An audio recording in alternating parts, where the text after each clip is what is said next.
So, hello everyone. I welcome you all to this incredible platform of Learn with Mizu. आज के इस video lecture में हम history के नेक्स्ट 9 चैप्टर्स करेंगे।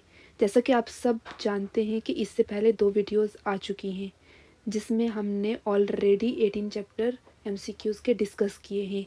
अगर आप में से किसी ने वो वीडियोस नहीं देखी हैं तो प्लीज़ पहले उन वीडियोस को देखिए और फिर इस वीडियो को, ठीक है। सो फ्रेंड्स, इन वीडियोस में जो एमसीक्यूज़ डिस्कस किए गए हैं वो किसी न किसी एग्ज़ाम में पूछे जा चुके हैं। वीडियो को एंड तक ज़रूर देखना, तभी आपको हेल्प मिलने वाली है। बाकी टेलीग्राम लिंक को ज़रूर ज्वाइन कर लेना daily videos, updates, quiz questions के लिए। सो चलिए शुरू करते हैं इस शानदार से मज़ेदार से सेशन को बिना टाइम वेस्ट किए। सो हमारा फर्स्ट चैप्टर है पीजेंट मूवमेंट एंड किसान सभा। पीजेंट मूवमेंट एंड किसान सभा, ठीक है। हमारा पहला क्वेश्चन है, नाई धोबी बंद of 1919 was mainly related to which type of movement. नाई धोबी बंद ऑफ 1919 किस टाइप का मूवमेंट था?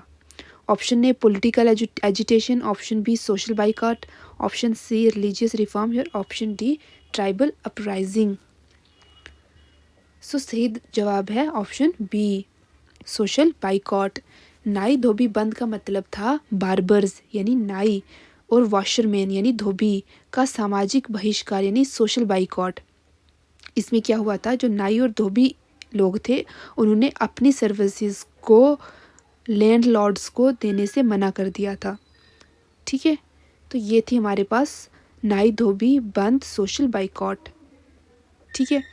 ये क्या एक पॉलिटिकल रेजिस्टेंस था, ये क्या था, एक पॉलिटिकल रेजिस्टेंस था, ठीक है। ये किसके खिलाफ थी? लैंड लॉर्ड्स के खिलाफ थी, ठीक है, लैंड लॉर्ड्स के खिलाफ थी। क्योंकि यहाँ पे जो नाई और धोबी थे उन्होंने ये कहा था कि वो अपनी सर्विसेज जो हैं वो लैंड लॉर्ड्स को नहीं देंगे, वो अपनी सर्विसेज लैंड लॉर्ड को नहीं देंगे। चलिए क्वेश्चन नंबर 2 डिस्कस करते हैं। Baba Ramchandra organized peasants mainly in which region. Baba Ramchandra ने किस रीजन में किसानों को ऑर्गेनाइज किया? Option C is the right answer, Awadh के अंदर। अवध के अंदर, ठीक है। अवध कहाँ पे है? यूपी के अंदर, उत्तर प्रदेश के अंदर, ठीक है। ठीक है, बाबा रामचंद्र ने अवध रीजन यानी उत्तर प्रदेश में किसानों को यूनाइट किया।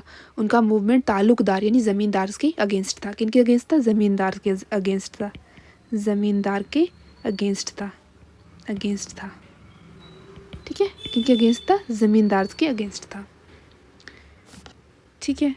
नेक्स्ट क्वेश्चन है हमारे पास, which is considers the first peasant movement in India. ठीक है, इंडिया का पहला पीजेंट मूवमेंट कौन सा माना जाता है? Which is consider the first peasant movement in India. Option D is the right answer, Indigo revolt, जो कब हुई थी? 1859 से 1860 के बीच में हुई थी, ठीक है। इसको इंडिगो रिवॉल्ट कहते हैं और इसको नील आंदोलन भी कहते हैं, नील आंदोलन, आंदोलन, ठीक है। इसको नील आंदोलन भी कहते हैं, ठीक है। 1859 से 60 का इंडिगो रिवॉल्ट जिसे नील आंदोलन कहते हैं, जो कहाँ हुआ था? बंगाल के अंदर, जो कहाँ हुआ था? बंगाल के अंदर, ठीक है। जो इंपॉर्टेंट पॉइंट्स हैं ये मैं नोट ये लिख रही हूँ। इसमें किसानों ने नील की ज़बरदस्ती खेती के अगेंस्ट रिवॉल्ट किया था कि हम नील की खेती नहीं करेंगे, इसलिए इसे फर्स्ट पीजेंट मूवमेंट माना जाता है। इसे क्या? फर्स्ट पीजेंट मूवमेंट माना जाता है। आप ये चीज़ याद रखेंगे। नेक्स्ट हमारे पास क्वेश्चन नंबर 4। क्वेश्चन नंबर 4 है हमारे पास, who among the following was associated with the formation of UP Kisan Sabha इन 1918। ठीक है, यूपी किसान सभा के फॉर्मेशन से कौन एसोसिएटेड नहीं है? ठीक है, ये याद रखना, नॉट एसोसिएटेड दिया गया है, ठीक है, नॉट एसोसिएटेड। कौन नहीं है? जवाहरलाल नेहरू। जवाहरलाल नेहरू यूपी किसान सभा के लीडर हैं। इंदिरा नारायण द्विवेदी जी, गौरीशंकर मिश्रा और मदन मोहन मालवीय। जवाहरलाल नेहरू बाद में किसान मूवमेंट से जुड़े पर फाउंडिंग मेंबर नहीं है, ठीक है। जवाहरलाल नेहरू बाद में जुड़े थे। Who was closely associated, who was, हमारे पास क्वेश्चन नंबर 5 है, who was closely associated with the किसान सभा मूवमेंट ड्यूरिंग द 1930। 1930 में किसान सभा मूवमेंट से कौन क्लोजली एसोसिएटेड थे? कौन थे? Swami Sachchidanand Saraswati. Option B is the right answer. Swami Sachchidanand Saraswati को फादर ऑफ पीजेंट मूवमेंट भी बोला जाता है। क्या बोला जाता है? फादर ऑफ पीजेंट मूवमेंट भी बोला जाता है। ठीक है, फादर ऑफ पीजेंट मूवमेंट भी बोला जाता है। ठीक है, और उन्होंने बिहार और ऑल इंडिया लेवल पर किसान सभा को स्ट्रांग बनाया। बिहार और ऑल इंडिया लेवल पर उन्होंने किसान सभा को मजबूत बनाया। What was the main aim of Eka movement in Awadh. Awadh में ईका मूवमेंट का मेन मकसद क्या था? क्या था मेन मकसद? मेन एम क्या था? मेन एम था फोर्स लेबर को ख़त्म करना। क्या था? ईका मूवमेंट का गोल था बेगार यानी फ्री लेबर, बंधवा मजदूरी का खात्मा, उसको बंद करना। और ज़मींदार, पहला तो ये था। और ज़मींदार, और जो ज़मींदार थे उसके जुल्म को ख़त्म करना। ठीक है, ज़मींदारों के जुल्म को ख़त्म करना। ठीक है, मतलब किसानों पर ज़बरदस्ती काम ना करवाया जाए। ठीक है, कि जो किसान हैं उनसे ज़बरदस्ती काम ना करवाया जाए। ये थी हमारे पास ईका मूवमेंट। नेक्स्ट हमारे पास question number 7। Who presided over the first session of all India Kisan Sabha. All India Kisan सभा के फर्स्ट सेशन के प्रेसिडेंट कौन थे? ठीक है, कौन थे फर्स्ट प्रेसिडेंट? स्वामी सच्चिदानंद सरस्वती जी। स्वामी सच्चिदानंद सरस्वती जी उन्होंने 1936 में फर्स्ट सेशन प्रिजाइड किया था। कब किया था? 1936 में। ठीक है, ये याद रखना। क्वेश्चन नंबर 8 है हमारे पास। In which year the Akhil Bharatiya किसान कांग्रेस फाउंडेड। अखिल भारतीय किसान कांग्रेस किस ईयर में बनाई? ठीक है, उसकी फाउंडेशन किस ईयर में रखी गई? 1936 में। कहाँ रखी गई थी? 1936 में। कहाँ? लखनऊ में। ठीक है, लखनऊ सेशन में। ठीक है, लखनऊ सेशन में। सेशन के दौरान ऑल इंडिया किसान सभा को फॉर्मल शेप दी गई थी। ठीक है, अखिल भारतीय किसान Congress founded in 1936। Who become the first president of all India Kisan सभा एट लखनऊ इन 1936। कौन थे? Who become the first president? 1936 Lucknow में ऑल इंडिया किसान सभा के पहले प्रेसिडेंट कौन बने? Swami Sachchidanand Saraswati ji. Option C is the right answer. Lucknow session में उनको पहला प्रेसिडेंट बनाया गया। ठीक है, जैसा हमने ऊपर डिस्कस किया। और उनका फोकस क्या था? फोकस था उनका सबसे पहले था लैंड रिफॉर्म्स। ठीक है, उसके बाद था रेंट का कम करना। ठीक है, और तीसरा था हमारे पास फार्मर्स के राइट्स। ठीक है, फार्मर्स के राइट्स। ओके, नेक्स्ट हमारे पास question number 10। Where was the first All India Kisan Mahasabha formed. First All India Kisan Sabha कहाँ बनाई गई? कहाँ हुई? ऑल इंडिया किसान सभा लखनऊ के अंदर। Option C is the right answer. Lucknow के अंदर फर्स्ट ऑल इंडिया किसान महासभा कहाँ बनाएगी? लखनऊ के अंदर। ठीक है जी, अगर मैं आपको इसमें थोड़ा शॉर्टकट अगर बताती हूँ तो पीजेंट मूवमेंट का मेन एम था ज़मींदारी सिस्टम के अगेंस्ट आवाज़ उठाना और किसानों के अधिकार बचाना। ठीक है, किसानों को उनके अधिकार देना। नेक्स्ट हमारे पास क्वेश्चन नंबर 11। क्वेश्चन नंबर 11 है हमारे पास। Who was the founder president of all India Kisan सभा।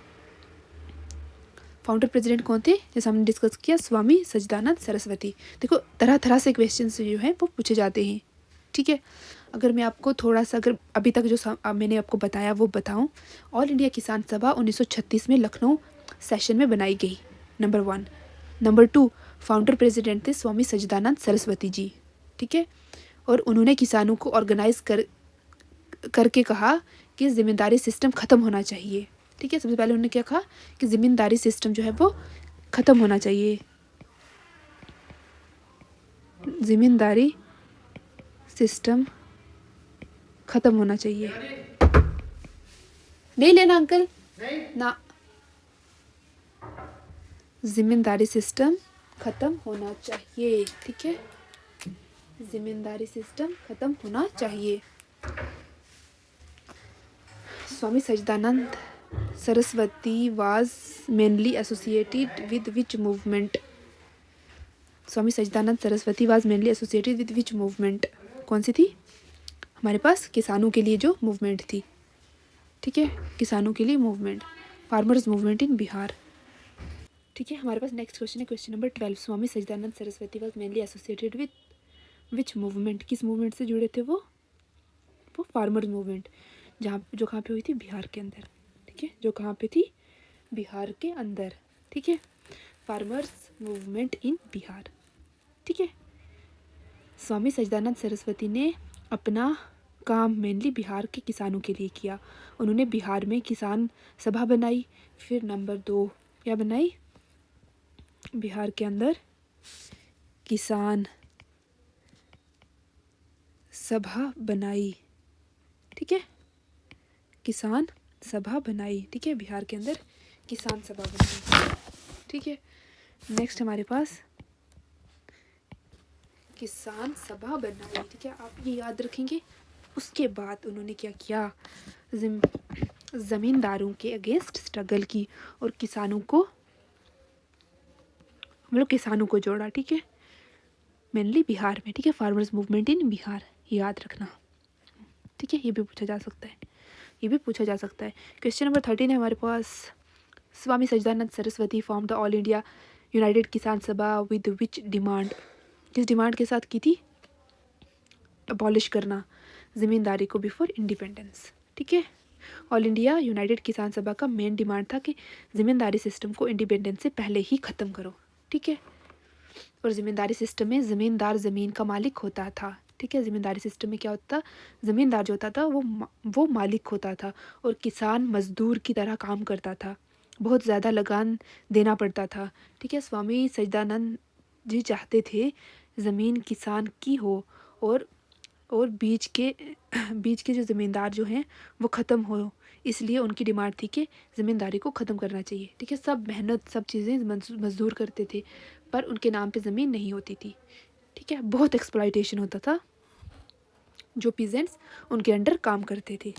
ठीक है जी, नेक्स्ट हमारे पास question number 14। Who among the following was associated with the Kisan movement in Bihar? कौन थे? राजेंद्र प्रसाद जी। ठीक है, who among the following was associated with the Kisan movement in Bihar? Rajendra Prasad. India के फर्स्ट प्रेसिडेंट भी थे ये। ठीक है, याद रखना, first president Rajendra Prasad, first president. ठीक है, बिहार के पीजेंट से जुड़े हुए थे।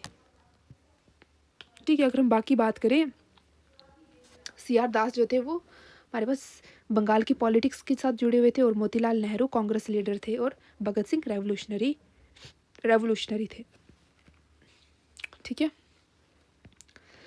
बहुत ही माइंड ब्लोइंग पर्सनैलिटी थी भगत सिंह जी की। ठीक है, ही वॉज सो यंग जब उन्हें फांसी पे लटका दिया गया, जब वो शहीद हो गए।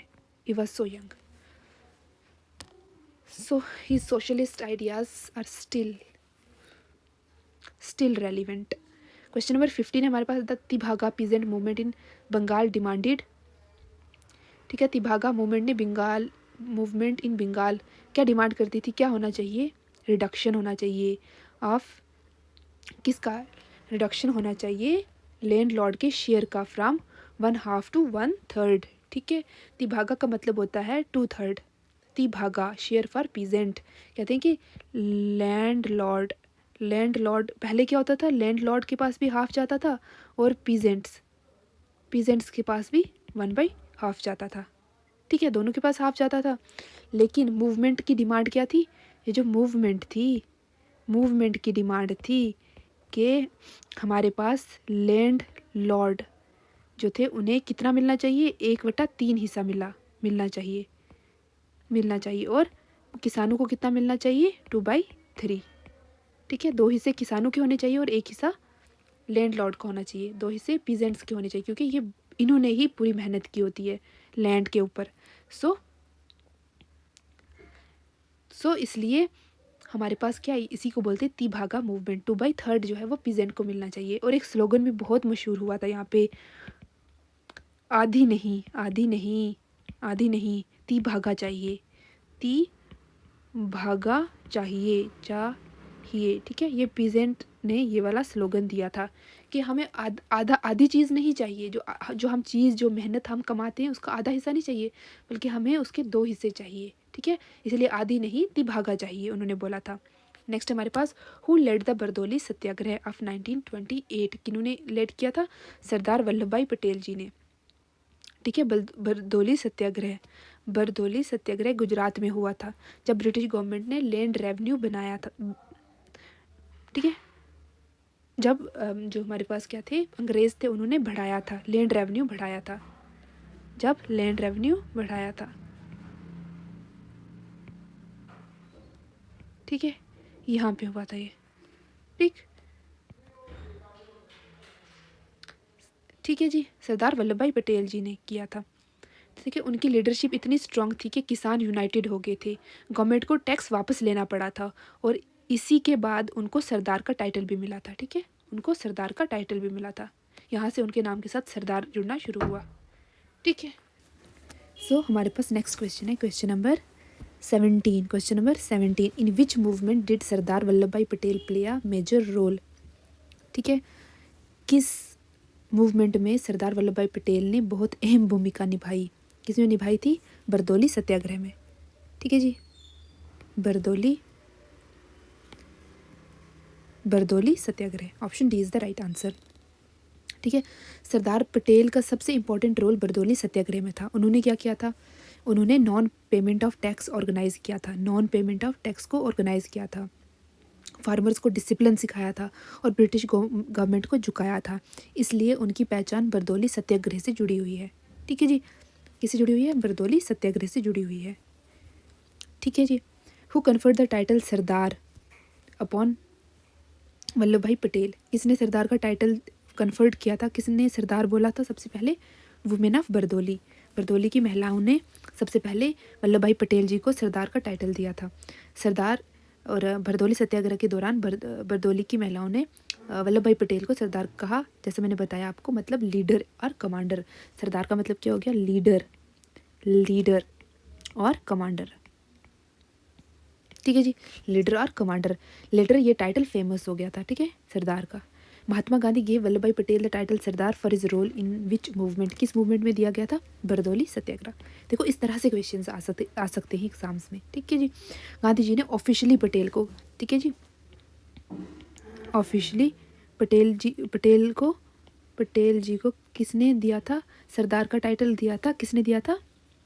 हमारे पास महात्मा गांधी ने, महात्मा गांधी जी ने, ठीक है। महात्मा गांधी जी ने क्या दिया था? पटेल जी को टाइटल दिया था, ठीक है जी। किसका? सरदार का टाइटल दिया था ऑफिशियली। क्यों दिया था? क्योंकि बरदौली में उन्होंने बहुत इंपॉर्टेंट रोल प्ले किया था, ठीक है जी, बहुत इंपॉर्टेंट रोल प्ले किया था। नेक्स्ट हमारे पास question number 20। Who initiated Bhoodan movement? Option, the answer is option C, Vinoba Bhave ji, ठीक है। भूदान मूवमेंट कब शुरू हुई थी? 1951 में, ये याद रखना, ठीक है।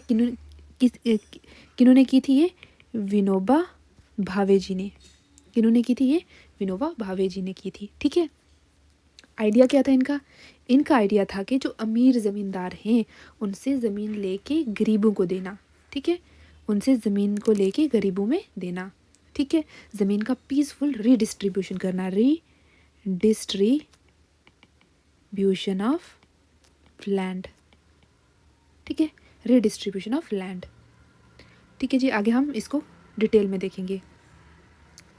नेक्स्ट हमारे पास क्या है? Eight which place the Acharya Vinoba Bhave started the Bhoodan movement? किस जगह पे आचार्य विनोबा भावे जी ने भूदान मूवमेंट स्टार्ट की थी? भू का मतलब क्या होता है? विलेज। भू का मतलब होता है भूमि, भूमि मतलब लैंड। दान का मतलब होता है डोनेट करना, दे देना, ठीक है। यहाँ पे क्या हुआ था? जो पचामापल्ली जो हमारे पास विलेज था, वहाँ पे क्या हुआ था कि एक मतलब भूदान मूवमेंट की शुरुआत पोचामापल्ली विलेज से हुई, जैसा अभी मैंने क्वेश्चन में आपको बताया। जो हमारे पोचामापल्ली जो विलेज है वो कहाँ पे है? आंध्र प्रदेश में। कहाँ पे? आंध्र प्रदेश में। अगर मैं आपको मैप ड्रा करके बताऊँ आंध्र प्रदेश कहाँ पे है, तो हमारे पास कहाँ पे होगा ये,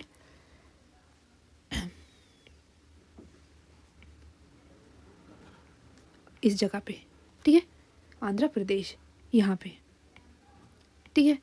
अभी ये करंटली ये कहाँ पे है, तेलंगाना में है, तेलंगाना में है, ठीक है। अभी ये करंटली जो है जगह है ये कहाँ पे है, तेलंगाना के अंदर है। कहाँ पे है, तेलंगाना के अंदर है ये वाली जगह, ठीक है। पोचामापल्ली, पोचामापल्ली जिस जो हमारे पास विलेज है। जो भूदान मूवमेंट है ना, उसका थोड़ा सा बैकग्राउंड आपको समझाने की कोशिश करती हूँ कि देखिए 1951 में विनोबा भावे जी गांव गांव पद यात्रा यानी कि वॉकिंग जर्नी कर रहे थे, मतलब वो पैदल जा रहे थे एक गांव से दूसरे गांव, दूसरे गांव से तीसरे गांव, ठीक है। एक गांव में क्या हुआ कि एक गरीब किसान था और उस गरीब किसान ने विनोबा भावे जी से कहा कि मेरे पास ज़मीन नहीं है और मैं कैसे अपना परिवार चलाऊं, ठीक है। विनोबा भावे ने वहाँ वहाँ के एक ज़मींदार से रिक्वेस्ट की कि आप अपनी थोड़ी सी ज़मीन क्या कर दो, दान कर दो, किसको, किसान को दान कर दो। और एक ज़मींदार ने अपनी ज़मीन का हिस्सा डोनेट कर दिया। यहाँ से भूदान मूवमेंट शुरू हुई, ठीक है। भूदान, भूमि, भूमि मीन्स लैंड, दान मीन्स डोनेशन, ठीक है, लैंड का डोनेशन करना। Bhoodan movement is all about this.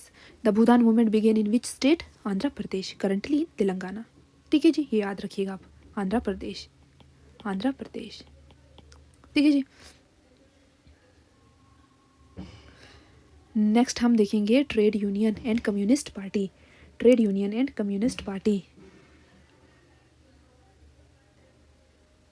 ठीक है जी।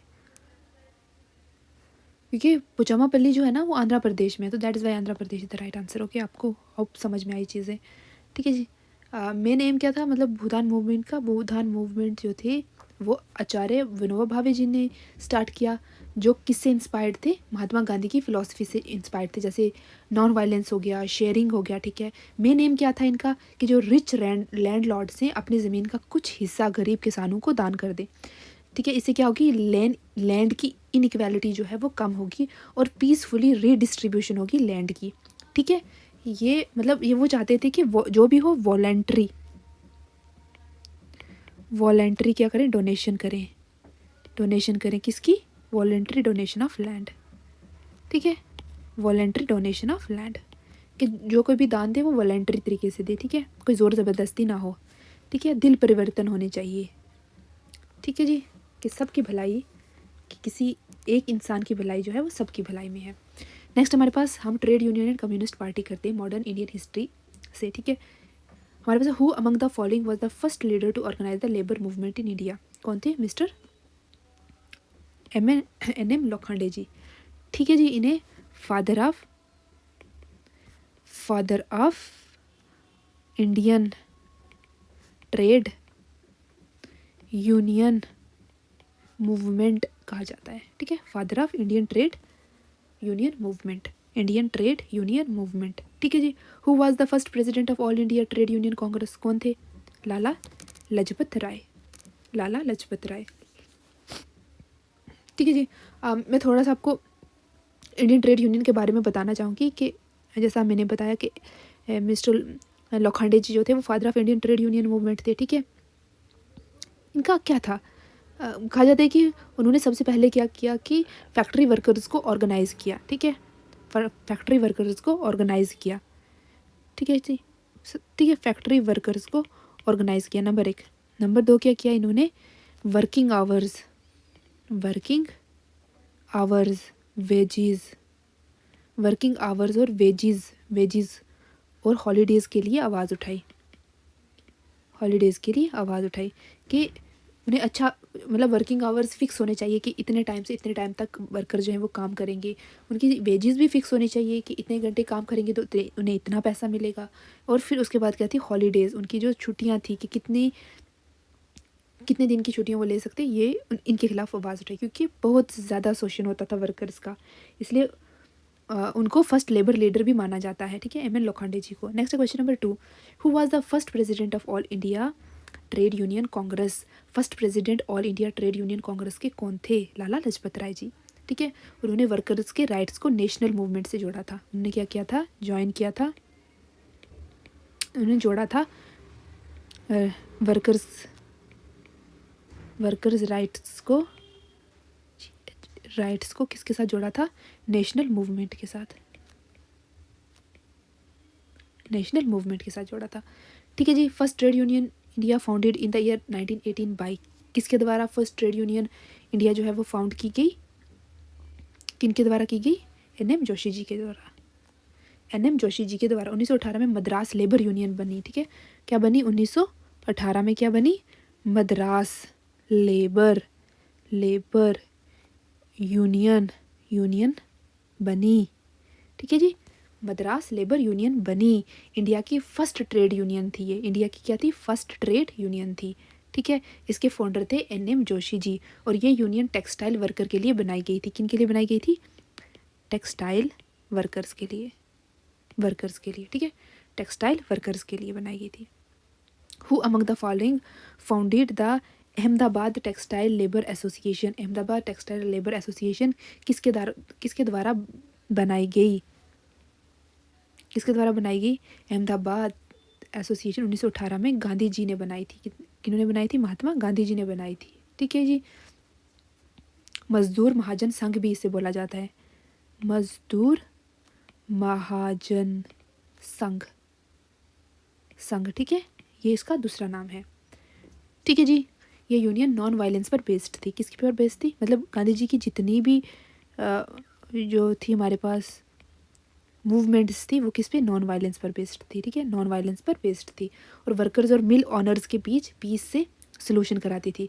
ठीक है जी, वर्कर से और ऑनर से अगर कुछ मतभेद हो जाती है तो पीसफुली हम क्या करें? पीसफुली जो मामला है उसको टैकल करें। क्वेश्चन नंबर 5 है हमारे पास, when was AITUC established in Bombay? कब बना था? 1920 में, 1920 में। कहाँ पे बना था? बॉम्बे के अंदर। नेक्स्ट हमारे पास, the first session of all India trade union congress held at Bombay 1920 was presided over by? किसके द्वारा प्रिजाइड किया गया था? लाला लजपत राय जी के द्वारा। लाला लजपत राय जी के द्वारा प्रिजाइड किया गया था। ठीक है जी। क्वेश्चन नंबर हमने कौन सा किया? 6 किया। क्वेश्चन नंबर 6 किया। AITUC जो है फर्स्ट सेशन के प्रेसिडेंट लाला लाजपत राय जी थे, और उन्होंने वर्कर्स के राइट्स को फ्रीडम स्ट्रगल से जोड़ा था। ठीक है, वर्कर्स के राइट को फ्रीडम स्ट्रगल के साथ जोड़ा था। Who among the following presided over the All India trade union congress held eight Nagpur? All India trade union Congress जो है वो 1929 में जब नागपुर में हुई तो उसके प्रेसिडेंट कौन थे? जवाहरलाल नेहरू। जवाहरलाल नेहरू जी जो थे वो प्रेसिडेंट थे। इस सेशन में सोशलिस्ट आइडियाज़ ज़्यादा स्ट्रांग हुए और वर्कर्स के पॉलिटिकल राइट्स पर फोकस हुआ। वर्कर्स के पॉलिटिकल राइट्स पर फोकस हुआ। ठीक है जी, वर्कर्स के पॉलिटिकल राइट्स पे फोकस हुआ। जवाहरलाल नेहरू जी जो थे वो क्या थे? नागपुर सेशन के जो थे प्रेसिडेंट थे। ठीक है जी, इस सेशन में सोशलिस्ट आइडियाज़ पर ज़्यादा जोर हुआ। मैं लिख देती हूँ यहाँ पे, सोशलिस्ट आइडियाज़ पर ज़्यादा जोर हुआ। ठीक है जी। सोशलिस्ट आइडिया क्या हुआ कि रिसोर्सेज जो हैं एक स्टेट के, एक कंट्री के, कौन होल्ड करेगा? गवर्नमेंट होल्ड करेगी, और वो डिस्ट्रीब्यूट करेगी अमंग पीपल। एंड वर्कर्स के पॉलिटिकल राइट्स पर फोकस हुआ कि वर्कर्स को भी पॉलिटिकल राइट्स देना चाहिए। Workers political rights. ठीक है जी। Next question number 8, the trade dispute act of 1929 provided for? किसके लिए था? जो ट्रेड डिस्प्यूट एक्ट था 1929 का, वो किसके लिए था? प्रोवाइडेड फॉर किस चीज़ के लिए था? A system of tribunals and ban on strikes. A system of tribunals and ban on strike. British government ने ट्रेड डिस्प्यूट एक्ट 1929 में बनाया था। ठीक है, ठीक है जी, बनाया, जिसमें उन्होंने इंडस्ट्रियल ट्राइब्यूनल बनाए गए। ठीक है, वर्कर के स्ट्राइक्स पर बैन लगाया गया। और पर्पस क्या था? क्यों लगाया गया था? क्योंकि लेबर मूवमेंट को कंट्रोल करना चाहते थे ये। To control labour movement. ठीक है जी, लेबर मूवमेंट को ये क्या करना चाहते थे? कंट्रोल करना चाहते थे। ठीक है जी।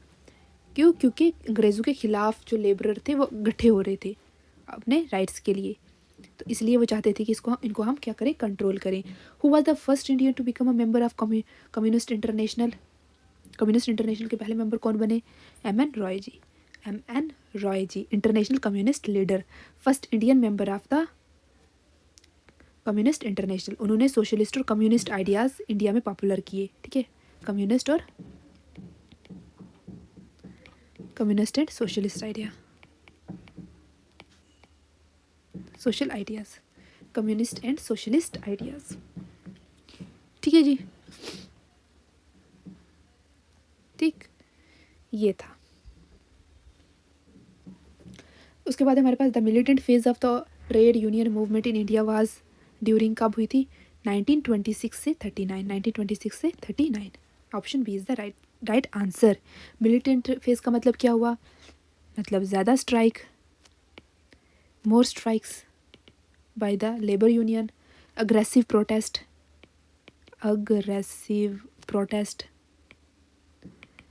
प्रोटेस्ट, स्ट्रॉन्ग वर्कर्स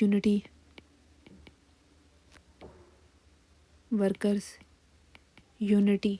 ठीक है जी, 1926 और 1939 के बीच में कम्युनिस्ट का इन्फ्लुएंस ज़्यादा हुआ और वर्कर्स ने पावरफुल मूवमेंट किया।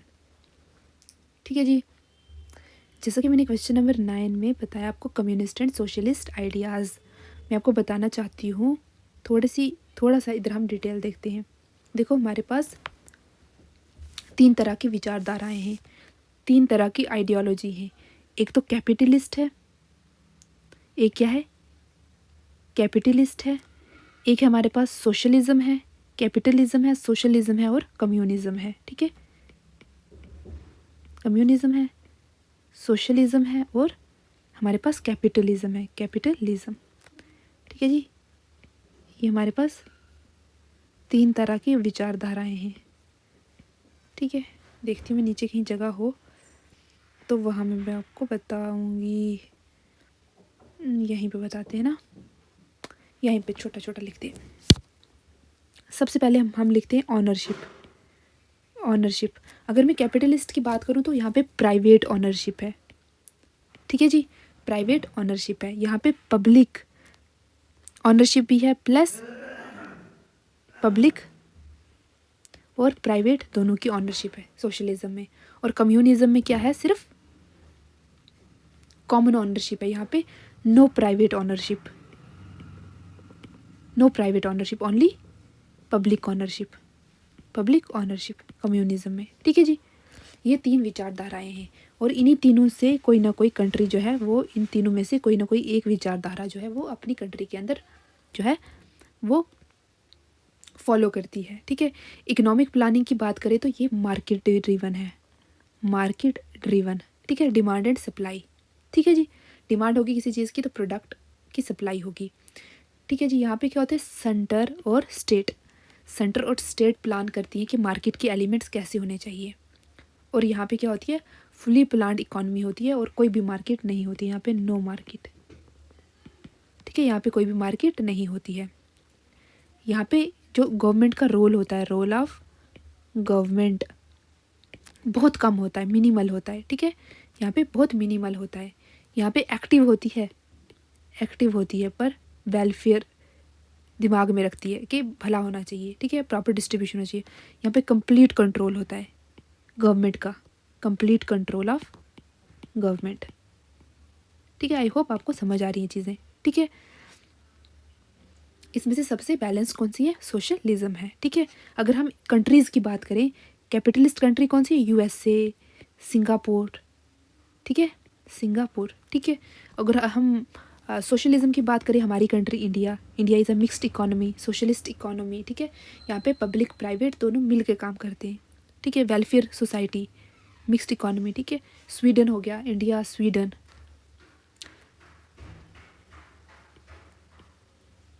हो गया। ठीक है, इंडिया हो गया, स्वीडन हो गया। नेक्स्ट हमारे पास ये आ गया USSR। इसमें कौन सी थी? कम्युनिज्म होती है। मुझे लगता है आई होप आपको थोड़ा समझ आया कैपिटलिज्म और सोशलिज्म और कम्युनिज्म में क्या फ़र्क है। ठीक है जी, एम एन रॉय किसके एडवोकेट थे? कम्युनिज्म और सोशलिस्ट आइडियाज़ के फेवर में थे। क्यों थे? क्योंकि वो जी चाहते थे कि स्टेट को इंटरफेयर करना चाहिए। ठीक है जी, स्टेट को क्या करना चाहिए? इंटरफेयर करना चाहिए इन चीज़ों में। ठीक है जी, अब हम जल्दी से ख़त्म करते हैं इस चीज़ को। नेक्स्ट क्वेश्चन है हमारे पास रॉलेट एक्ट।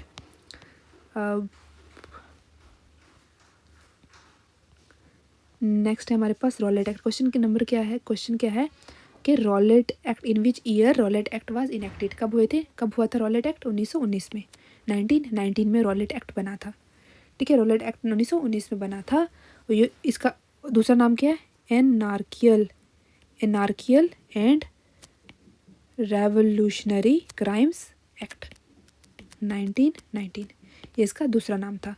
ठीक है, इस लॉ का पर्पस था फ्रीडम फाइटर्स को कंट्रोल करना। ठीक है, फ्रीडम फाइटर्स को कंट्रोल करना। What is the objective of the Rowlatt Act? Rowlatt Act का ऑब्जेक्टिव क्या था? डिटेंशन। ठीक है, to allow detention without trial. ठीक है, ना वकील ना दलील ना अपील। ठीक है, सीधा अगर कोई मिलता है तो उसे उठाओ और जेल में भर दो और जितनी देर मर्जी जेल में रखो। ठीक है, इस एक्ट को हम ब्लैक एक्ट भी कहते हैं। ब्लैक एक्ट बहुत ये ड्रैकोनियन एक्ट था।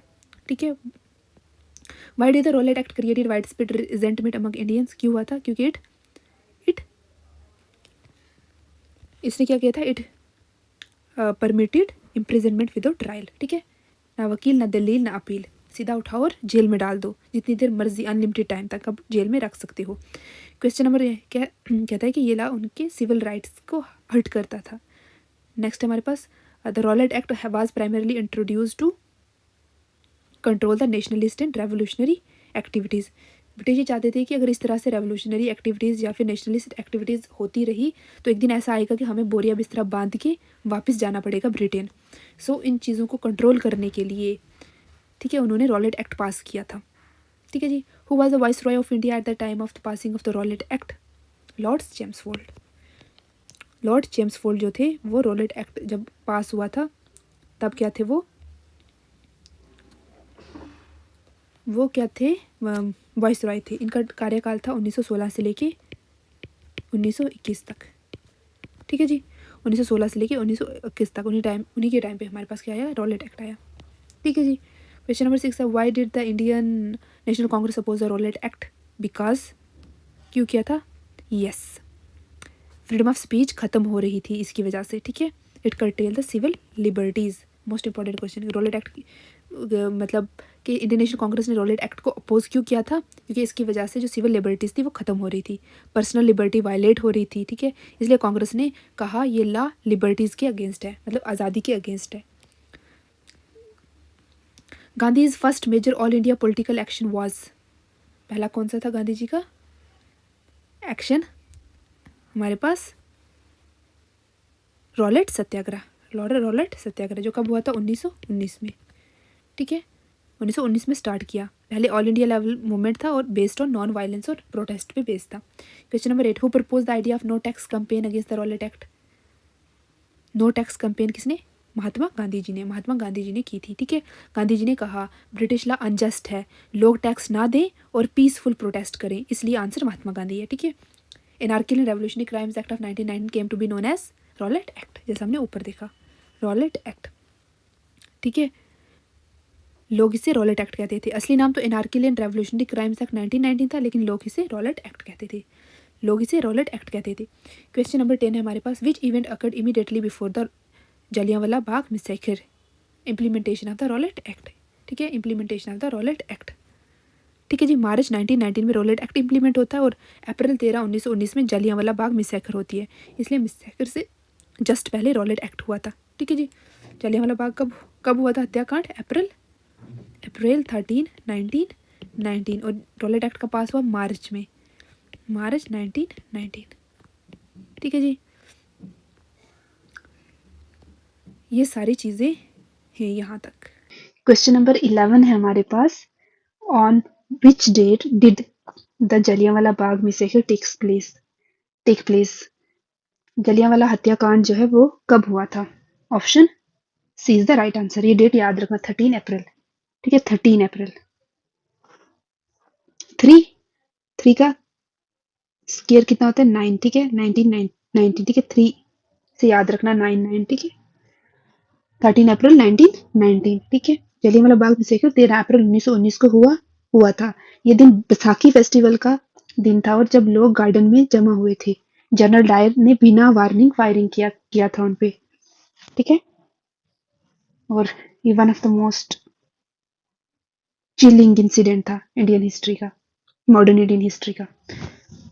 नेक्स्ट हमारे पास question number 12, the year 1919 is historically significant mainly because of? 1919 का ईयर हिस्टोरिकल है, क्यों हुआ था? क्योंकि यहाँ पे जलियांवाला बाग हत्याकांड हुआ था। ठीक है। 1919 सबसे ज्यादा फेमस है जलियांवाला बाग मैसेकर की वजह से, ठीक है। और पार्टीशन ऑफ बंगाल हमें पता है 1905 में हुआ था, और कैपिटल ट्रांसफर 1911 में हुई थी, और खिलाफत 1920 में हुई थी। ये 1920 में हुई थी, देन ये थी 1911, देन हमारे पास ये हुआ था 1919 में, और कैपिटल ट्रांसफर हुई थी हमारे पास, कैपिटल ट्रांसफर हुई थी 1911 में, पार्टीशन 1906 में, पाँच पाँच छः में, ठीक है, हुआ था। नेक्स्ट हमारे पास Jallianwala Bagh, the site of the massacre is located in which city, in which city, Amritsar, जो कहाँ है, पंजाब के अंदर, ठीक है, अमृतसर पंजाब में है, और यहाँ पर ये मैसेकर हुआ था, जलियांवाला बाग मैसेकर, ठीक है। ये क्वेश्चन भी पूछा जाता है एग्जाम्स के अंदर। नेक्स्ट हमारे पास question number 14, why did a large crowd assemble at the Jallianwala Bagh on 13 April 1919, क्यों हुई थी? To oppose the arrest of,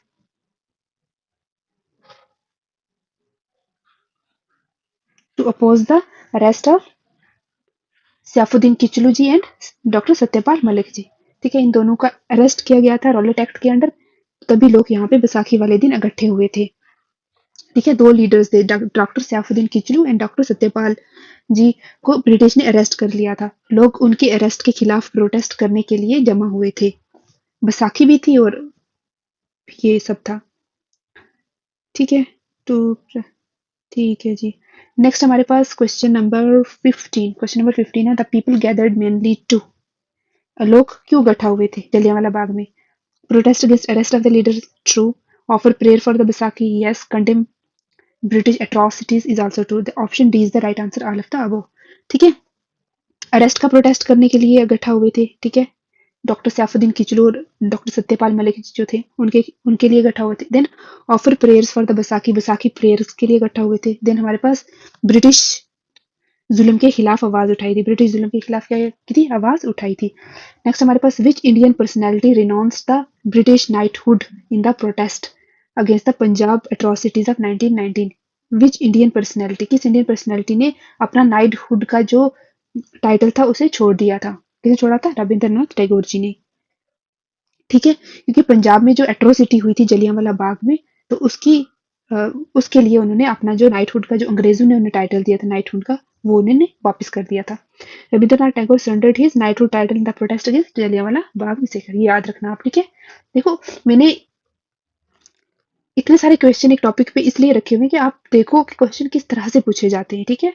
आपको टॉपिक क्लियर होगा तो किसी तरह का भी कोई क्वेश्चन होगा तो वो आप आसानी से सॉल्व कर पाओगे, ठीक है जी। Who among the following resigned from the Viceroy Executive Council, ठीक है, कि किन्होंने अपने जो वाइसरॉय एग्जीक्यूटिव काउंसिल से इस्तीफा दिया था इन प्रोटेस्ट अगेंस्ट जलियांवाला बाग, ठीक है। जलियांवाला बाग मैसेकर जो हुआ था इनमें से किसने अपना एग्जीक्यूटिव काउंसिल से जो है इस्तीफा दिया था? सर शंकरन नायर, नायर जी ने किया था। ये क्या थे, एक यहाँ पे सर शंकर नायर ने वाइसरॉय एग्जीक्यूटिव काउंसिल से रिजाइन कर दिया था जलियांवाला बाग मैसेकर के विद्रोह में, ठीक है। टैगोर ने नाइटहुड का टाइटल छोड़ा था, और काउंसिल बस इतना ही है इसमें, सर शंकरन नायर जी ने किया था, सर शंकरन नायर जी ने किया था, ठीक है। अब इंपॉर्टेंट पॉइंट्स हम यहाँ पे कुछ देख लेते हैं। जलियांवाला बाग मैसेकर कब हुआ था? 13 अप्रैल 1919 में। कहाँ हुआ था? अमृतसर में। कहाँ पे है वो? पंजाब के अंदर। रीजन क्या था? लीडर्स हमारे पास डॉक्टर सत्यपाल मलिक और डॉक्टर सैफुद्दीन किचलू जी जो थे, इनको अरेस्ट किया गया था, ठीक है। और रीजन ये था, ठीक है, रीजन था ये। देन हमारे पास टैगोर ने नाइटहुड का जो टाइटल था वो छोड़ दिया था, ठीक है। नाइटहुड का टाइटल वापस कर दिया था, ठीक है। और शंकर नायर जी ने एग्जीक्यूटिव काउंसिल से इस्तीफा दिया था।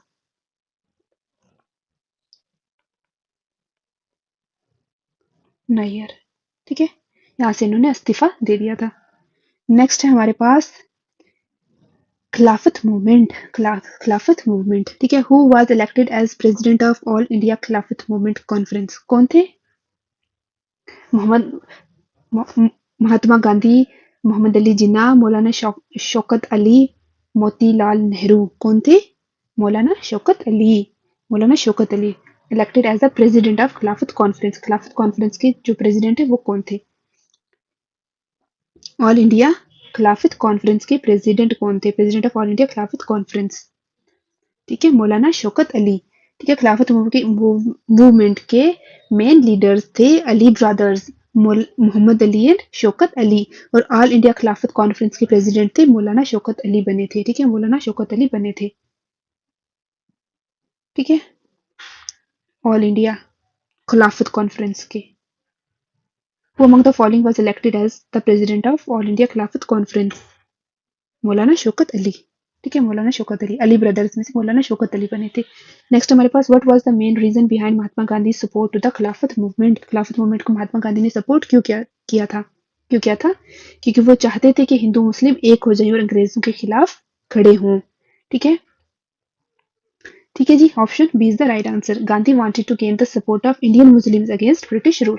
ठीक है, ये चाहते थे कि हिंदू मुस्लिम एक हो जाए और ब्रिटिश को यहाँ से खुदेड़ फेंके। ठीक है, ऊपर से इतनी गंदी गंदी हरकतें की, जलियांवाला बाग जैसे कांड।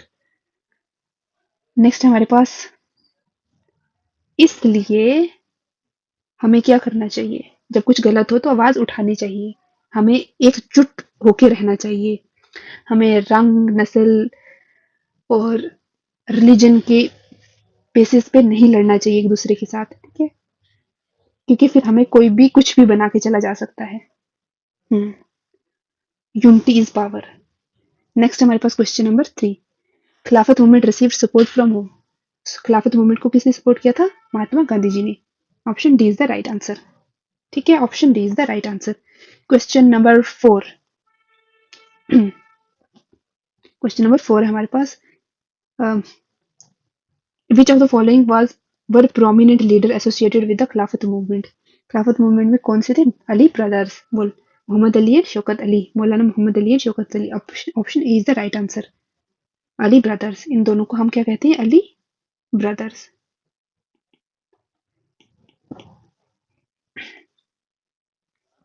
क्वेश्चन नंबर 5 है, who consider the Khilafat movement as a rare opportunity. किसने कहा था कि खिलाफत मूवमेंट एक रेयर अपॉर्चुनिटी है हिंदू मुस्लिम को आपस में जोड़ने के लिए, एक अपॉर्चुनिटी है that would never come again for the next 100 year. अगले 100 सालों में भी ये इस तरह का मौका नहीं आएगा। किसने बोला था? महात्मा गांधी जी ने बोला था। ठीक है, गांधी गांधी गांधी ने कहा था कि खिलाफत एक गोल्डन चांस है जिसमें हिंदू मुस्लिम यूनिटी हो, और अगले 100 सालों में भी ऐसा मौका हमें नहीं मिलेगा कि जहाँ पे हिंदू मुसलमान एक हो जाए, एकजुट हो जाए ब्रिटिश लोगों के खिलाफ। Who among the following renounced the title हकुल मुल्क। हकुल मुल्क जो टाइटल था किसने छोड़ा था? खिलाफत हकुल मुल्क ड्यूरिंग द खिलाफत एजिटेशन। जब खिलाफत मूवमेंट चली थी तो तब किसने छोड़ा था? हाकिम अजमल खान ने। हाकिम अजमल खान ने। ठीक है, खिलाफत मूवमेंट क्या थी? टर्की में खलीफा रहते थे, ठीक है, और वो हार गए थे। ठीक है, और वहां पर उनके साथ अच्छा व्यवहार नहीं हुआ था, और उन्होंने देखा कि एक उनने मतलब इस वजह से जो इंडियन मुस्लिम्स थे उनके सेंटीमेंट भी हर्ट हुए थे, तो इसलिए उन्होंने उसका विरोध किया था कि तुर्की के जो खलीफा हैं उनके साथ अच्छा व्यवहार नहीं हो रहा है। तो इस बिना पर खिलाफत मूवमेंट हुई थी। ठीक है, आगे हम थोड़ा थोड़ा डिस्कस करेंगे हर एक को। Who wanted Gandhi against religious fanaticism. ठीक है, who wanted Mahatma Gandhi against encouraging religious fanaticism among Muslim leaders and their followers। ठीक है, जिन्होंने गांधी को वार्न किया था कि रिलीजन को पॉलिटिक्स में लाइन से मतलब रिलीजन और पॉलिटिक्स को अलग अलग रखना चाहिए, दोनों को इकट्ठा नहीं करना चाहिए। ठीक है, किसने इनकरेज किया था रिलीजियस फेनेटिज्म?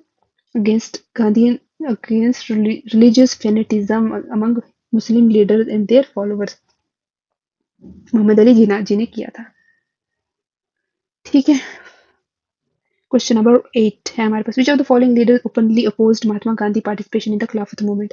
किसने अपोज किया था? मोहम्मद अली जिन्ना ने। क्यों किया था? क्योंकि जिन्ना तब तक जो थे ना, जिन्ना कोई शुरू से ही कम्युनल लीडर नहीं थे। जिन्ना ने कभी भी मुस्लिम आइडियोलॉजी या फिर किसी एक रिलीजन की आइडियोलॉजी को प्रमोट नहीं किया था। ठीक है, क्योंकि जिन्ना भी बाहर से पढ़ के आए थे और वो भी एक सेकुलर पॉलिटिक्स ही चाहते थे, इसलिए उन्होंने गांधी के खिलाफत मूवमेंट में जो गांधी जी ने सपोर्ट किया था उसको भी उन्होंने सपोर्ट विद्रोह किया था। लेकिन लेटर ऑन ऐसे सर्कमस्टांसेस हुए, ऐसी चीजें हुई कि पार्टीशन हो गया, जो बहुत गलत हुआ। एनी हाउ कभी फिर बात करेंगे डिटेल में इन सब पे। What was one of the major outcome of Khilafat movement? Yes, exactly. Increase in the Hindu-Muslim unity. ठीक है, खिलाफत प्लस नॉन कॉपरेशन से हिंदू मुस्लिम यूनिटी हुई। खिलाफत, खिलाफत में मुस्लिम, ठीक है, और नॉन कॉपरेशन, ठीक है। तो क्या हुआ, दोनों ने हिंदू मुस्लिम यूनिटी हुई, हिंदू मुस्लिम यूनिटी हुई। Who among the following Indian leaders had not support the खिलाफत मूवमेंट? किसने सपोर्ट नहीं किया था? मदन मोहन मालवीय जी ने सपोर्ट नहीं किया था, नॉट सपोर्ट खिलाफत movement. Madan Mohan Malviya communal movement के अगेंस्ट थे, इसलिए उन्होंने खिलाफत मूवमेंट को सपोर्ट नहीं किया था। मतलब उन्होंने कहा था कि पॉलिटिक्स में धर्म जो है, रिलीजन जो है वो नहीं आना चाहिए, इससे सबका ही नुकसान होता है। इसलिए रिलीजन को हमेशा पॉलिटिक्स से अलग रखना चाहिए। Religion should be a personal affair, ठीक है, जिसको जैसे फॉलो करना है वैसे फॉलो करना चाहिए, ठीक है। और शॉर्ट में अगर हम समरी देखें तो लीडर्स अली ब्रदर्स, गांधी जी ने सपोर्ट किया हिंदू मुस्लिम यूनिटी को, जिन्ना ने अपोज किया था इनिशियली रिलीजियस पॉलिटिक्स को। हाकिम अजमल खान ने अपना टाइटल दे दिया था, कौन सा टाइटल था, हकुल मुल्क, हकुल मुल्क जो टाइटल था उसको रिनाउंस कर दिया था, ठीक है। ये सारी चीजें हुई थी। पहले हमारे पास at which place the Khilafat movement conference of 1920 held, फिर Gandhi was requested to lead the non cooperation. कहाँ पे हुआ था ये, इलाहाबाद में, ठीक है। खिलाफत कमेटी का कॉन्फ्रेंस 1920 में इलाहाबाद में हुआ, जहां गांधी जी को नॉन कॉपरेशन मूवमेंट लीड करने के लिए रिक्वेस्ट किया गया था, ठीक है। इस यहीं पे इलाहाबाद में ही गांधी जी से रिक्वेस्ट की गई थी कि वो क्या करें, नॉन कॉपरेशन मूवमेंट को लीड करें। क्वेश्चन नंबर 12 है हमारे पास, the statement we could not play off the Mohammedans against the Hindus made by the edition is related to which event? किस इवेंट के रिलेटेड था ये स्टेटमेंट एडिशन ने 1857 की क्रांति के विद्रोह के बाद दिया था, जिसमें उन्होंने स्वीकारा था कि British divide and rule policy उस समय फेल हो गई थी, ठीक है। We could not play off the Mohammedan, कि हम 1857 में मुसलमानों को हिंदुओं के खिलाफ नहीं भड़का पाए थे, ठीक है। We could not play off, हम नहीं भड़का पाए थे मोहम्मदन, मुसलमानों को हिंदूज के खिलाफ, ठीक है। ये एडिशन ने उस वक्त मतलब ये स्वीकारा था, ये माना था कि रिवॉल्ट ऑफ 1857 में हम नहीं लड़ा पाए थे, हम डिवाइड एंड रूल की पॉलिसी नहीं खेल पाए थे, और जो उन्होंने खेली फिर पार्टीशन ऑफ बंगाल के बाद, ठीक है। नेक्स्ट हमारे पास क्वेश्चन नंबर 13 है, which of the following leaders were associated with Khilafat movement? Khilafat movement के रिलेटेड कौन कौन थे? शौकत अली और Mohammad Ali, Ali brothers, Ali brothers are the right answer, याद रखना अली ब्रदर्स, इंपॉर्टेंट क्वेश्चन है। खिलाफत मूवमेंट, ठीक है। क्वेश्चन नंबर 14 है हमारे पास, which of the following main objective ऑफ खिलाफत मूवमेंट का कौन सा था? 1 and 4 to arouse the anti British sentiments among Muslims, ठीक है, अमंग इंडियन मुस्लिम्स, कि एंटी ब्रिटिश सेंटिमेंट्स को मुसलमानों का अंग्रेजों के खिलाफ जगाना, ठीक है। और to protect the Ottoman empire, institution of the khalifa, ठीक है। ऑटोमन जो कहाँ है, टर्की में है, उसको प्रोटेक्ट करना, ठीक है। डिमांड फॉर सेपरेट इलेक्टोरेट ये 1919 में हुआ था, वो हम ऑलरेडी पढ़ चुके हैं मॉर्लिमेंटो रिफॉर्म में, ठीक है। नेक्स्ट हमारे पास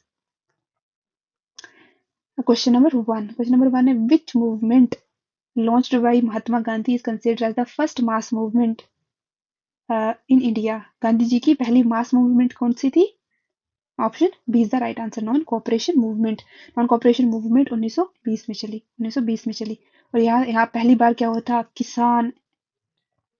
मजदूर किसान मजदूर स्टूडेंट्स और वुमेन, मिडिल क्लास, सबके सब इन्होंने पार्टिसिपेट किया था, सबने मिलकर पार्टिसिपेट किया था, इसलिए इंडिया का फर्स्ट मास मूवमेंट हम इसे कहते हैं, ठीक है। फर्स्ट मास मूवमेंट किसे कहते हैं? नॉन कॉपरेशन मूवमेंट को, ठीक है। आई होप आपको समझ आ रही चीजें। नेक्स्ट हमारे पास, when did the non cooperation movement begin in relation to Khilafat issue? कब हुआ था? 1920 में, 1920 में शुरू हुआ था, ठीक है, खिलाफत मूवमेंट 1919 में चल रहा था और गांधी जी ने खिलाफत को नॉन कॉपरेशन के साथ 1920 में जोड़ा था, इसीलिए मूवमेंट ऑफिशियली 1920 में हुआ। नेक्स्ट हमारे पास who moved the resolution for the non cooperation at Nagpur session, कौन थे? सीआर दास जी। नागपुर सेशन जो कब हुआ था? 1920 में हुआ था। ठीक है, वहां पे मिस्टर चित्तरंजन दास जो थे उन्होंने नॉन कॉपरेशन का प्रपोजल दिया था, नॉन कॉपरेशन का प्रपोजल दिया था। ठीक है, और कहा था कि गांधी जी जो है नॉन कॉपरेशन मूवमेंट को लीड करें, जैसा हमने इधर ऊपर देखा। ठीक है, नेक्स्ट हमारे पास the first non cooperation movement in India was launched in the year 1920। याद रखना 1920 क्यों इंपॉर्टेंट है। Non cooperation movement in India launch हुई थी 1920 में। ठीक है, Mahatma Gandhi launch the non cooperation movement in which year? 1920। ठीक है, non cooperation movement, first non cooperation movement कब चली? इस तरह से सवाल पूछा जाता है। महात्मा गांधी ने कब लॉन्च किया इसे? 1920 में किया। ठीक है, ये भी ऐसे पूछा जाता है। गांधी जी ने ऑफिशियली मूवमेंट स्टार्ट किया इन 1920 में। कहाँ पे? 1920 में, और नागपुर सेशन, नागपुर सेशन में। ठीक है, ये भी याद रखना, ये भी पूछा जाता है। नेक्स्ट हमारे पास क्वेश्चन नंबर 6। क्वेश्चन नंबर 6 हमारे पास नॉन कॉपरेशन मूवमेंट। ठीक है, during which movement did the Mahatma Gandhi give the slogan Swaraj is my birth right, के आजादी मेरा जन्म सिद्ध, स्वराज इन 1 ईयर, कि हमें आजादी एक साल में लेनी है, एक साल में मिलेगी, एक साल में हमें आजादी लेनी है। ठीक है, गांधी जी ने कहा था if we follow non cooperation properly we will get swaraj within 1 year. Gandhi ji ने कहा था कि हम अगर अच्छे से नॉन कॉपरेशन को करें तो हम स्वराज एक साल में ले लेंगे, आजादी एक साल में ले लेंगे। कब बोला था? नॉन कॉपरेशन मूवमेंट के दौरान बोला था। ठीक है, to attain Swaraj within 1 year was the objective of which movement, किस मूवमेंट का ये ऑब्जेक्टिव था? नॉन कॉपरेशन मूवमेंट का। Option D is the right answer, एक साल में स्वराज हासिल करना, इसलिए आंसर है नॉन कॉपरेशन मूवमेंट। ठीक है, इस तरह से क्वेश्चन आता है। देन क्वेश्चन नंबर 8 है हमारे पास, which of the following statement about the non cooperation movement is not correct, it last from 1920 to 1922। Then हमारे पास, तो हमें डायरेक्ट सही ऑप्शन आपको बताएंगे, option D is the right answer, Mohammad Ali Jinnah supported this movement, जबकि उन्होंने सपोर्ट नहीं किया था। क्यों नहीं किया था? क्योंकि वो अगेंस्ट थे कि खिलाफत मूवमेंट को हमें नॉन कॉपरेशन के साथ नहीं मिलाना चाहिए, क्योंकि वो कम्युनलिज्म को तब उस टाइम पे नहीं करते थे, लेकिन बाद में हो गया था अलग। ठीक है, जिन्होंने नॉन कॉपरेशन और खिलाफत का विरोध किया था, जैसे मैंने आपको भी बताया। बाकी सब स्टेटमेंट्स जो हैं वो करेक्ट हैं। 1920 से 1922 तक चला, ट्रू है। स्वराज एम था, ये भी सही है, और फॉरेन गुड्स को बाइकआउट किया था। ठीक है, इसलिए रॉन्ग स्टेटमेंट लास्ट वाली, Mohammad Ali Jinnah supported this movement, जबकि उन्होंने बाइकआउट किया था। नेक्स्ट हमारे पास question number 9, which title given by the British government was surrendered by the Gandhi during the non cooperation movement. कौन सा टाइटल जो महात्मा गांधी को अंग्रेजों ने दिया था वो उन्होंने छोड़ दिया था? कौन सा था? केसरे हिंद, केसरे हिंद का टाइटल दिया था। ठीक है, उन्होंने छोड़ दिया था, वापस कर दिया था। ठीक है, नॉन कॉपरेशन के टाइम में गांधी जी ने इस टाइटल को वापस कर दिया था, याद रखना, केसरे हिंद, केसरे हिंद। नेक्स्ट हमारे पास क्वेश्चन नंबर 11 है हमारे पास, who left his lucrative who left his lucrative legal profession as part of non cooperation movement, किसने अपना प्रोफेशन छोड़ दिया था as a non cooperation movement? ठीक है, कौन थे हमारे पास? जयप्रकाश नारायण जी।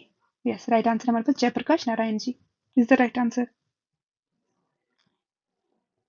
ठीक है जी, नेक्स्ट देखते हैं हम अगला क्वेश्चन क्या है हमारे पास। अगला क्वेश्चन है, आप पढ़िए अगला क्वेश्चन कौन सा है। Who supported the non cooperation movement, who supported the non cooperation movement but believed that it would not succeed. ठीक है, किसने नॉन कॉपरेशन मूवमेंट को छोड़ा था और ये बिलीव किया था, believe that it would not succeed? कौन थे हमारे पास? बाल गंगाधर तिलक जी ने सपोर्ट किया था नॉन कॉपरेशन मूवमेंट को in principle that express doubts about it's potential for complete success. ठीक है, किसने किया था? बाल गंगाधर तिलक जी ने। ठीक है, बाल गंगाधर तिलक जी जो थे वो किया था। Who gave the lucrative legal profession as part of the non cooperation movement. ठीक है, सेवरल लीडर्स गिव अप, बहुत सारे लीडरों ने किया था, जैसे मोतीलाल नेहरू, जवाहरलाल नेहरू, सरदार पटेल, सी राजगोपालाचारी, सैफुद्दीन किचलू और राजेंद्र प्रसाद। सो इसका आंसर है हमारे पास Rajendra Prasad, B is the right answer. ठीक है, B is the right answer. Question number 11 का आंसर है B, Rajendra Prasad is the right answer. कहते हैं कि in which area was the Rahul Sankrityayan Rahul Sankrityayan actively involve during the non cooperation movement, ठीक है। छापरा डिस्ट्रिक्ट ऑफ बिहार, कहाँ होता है, बिहार के अंदर। कहाँ पे इन्वॉल्व हुई थी, छपरा डिस्ट्रिक्ट ऑफ बिहार के अंदर, ठीक है। चोरी चोरा इंसिडेंट कब हुआ था, जिसके बाद गांधी जी ने नॉन कॉपरेशन मूवमेंट को विदड्रॉ कर दिया था, कब हुआ था, 4 ऑफ अप्रैल 1922 को हुआ था, 4 अप्रैल 1922 को हुआ था, ठीक है।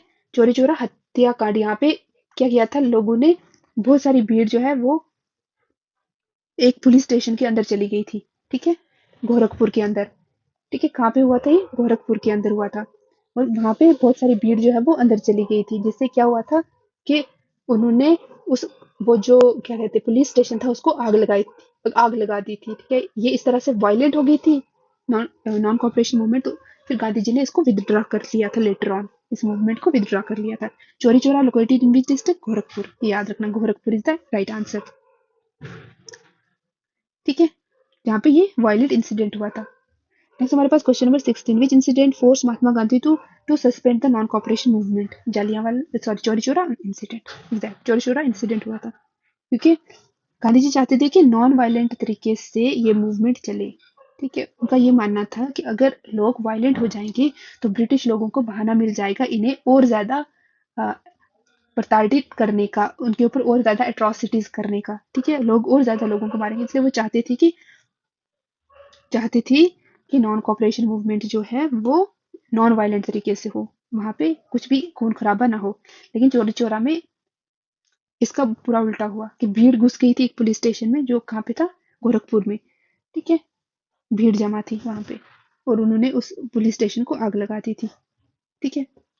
जैसा कि अगर हम देखते हैं कि चोरी चोरा इंसिडेंट हुआ था, Mahatma Gandhi suspended the non-cooperation movement in February 12, 1922 following the Chori Chora incident where a police station was set on fire by a mob of non-cooperation movement participants, ठीक है।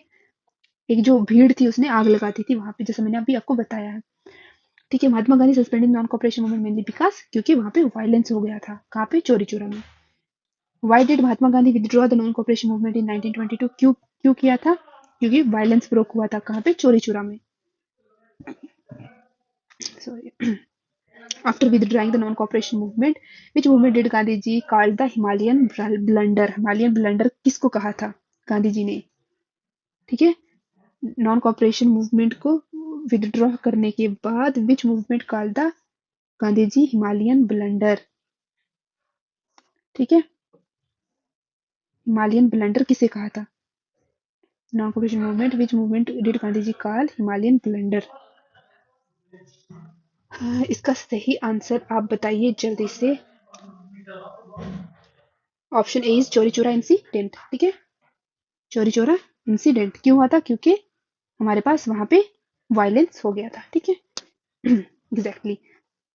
Where was Mahatma Gandhi when the Chauri Chaura incident took place, कहाँ पे थी जो जब चोरी Chaura incident हुआ था, बरदोली के अंदर, कहाँ पे थे, बरदोली के अंदर, ठीक है, वहां पे नहीं थे ये, ठीक है। नेक्स्ट हमारे पास in which year was the non cooperation movement officially ended, कब हुआ था, 1922 में, एग्जैक्टली 1922 में हुआ था, ठीक है।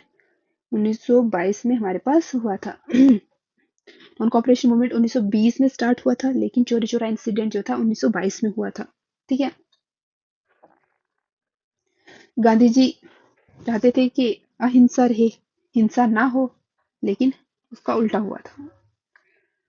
नेक्स्ट हमारे पास who moved the resolution condemning violence at the AICC meeting held in Delhi of 24 April 1922, किसने रेजोल्यूशन मूव किया था, किसने रेजोल्यूशन निकाला था, कंडेम किया था जो वायलेंस एक्टिविटी हुई है एआईसीसी मीटिंग के अंदर, केटी शाहजी ने।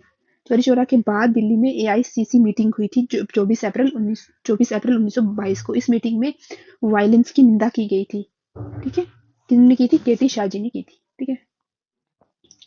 वायलेंस नहीं होना चाहिए था, उन्होंने बोला था। Next number question number 23, during which during during 1922 to 28 revolutionary activities declined mainly because क्यों हुई थी?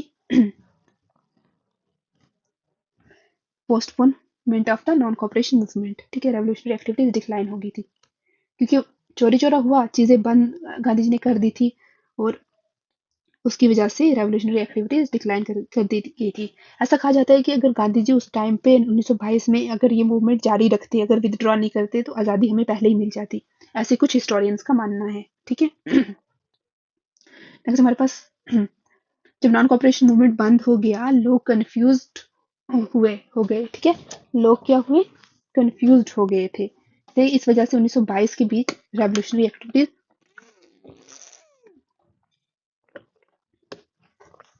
ठीक है, लोग कंफ्यूज हो गए थे कि क्या होना चाहिए क्या नहीं,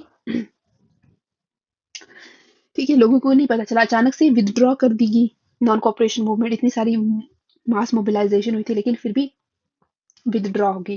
तो इस वजह से हमारे पास क्या हो गया? रेवोल्यूशनरी एक्टिविटी जो है वो डिक्लाइन होगी, ठीक है। जैसे मैंने आपको बताया कि अगर थोड़ी देर और चलता रहता तो ऐसा हो सकता था कि 1922 में ही हमें फ्रीडम मिल जाती, ऐसा कहा जाता है। नेक्स्ट हम क्वेश्चन नंबर 24 देखते हैं। Which of the following leaders did not participate intensively in the non cooperation movement?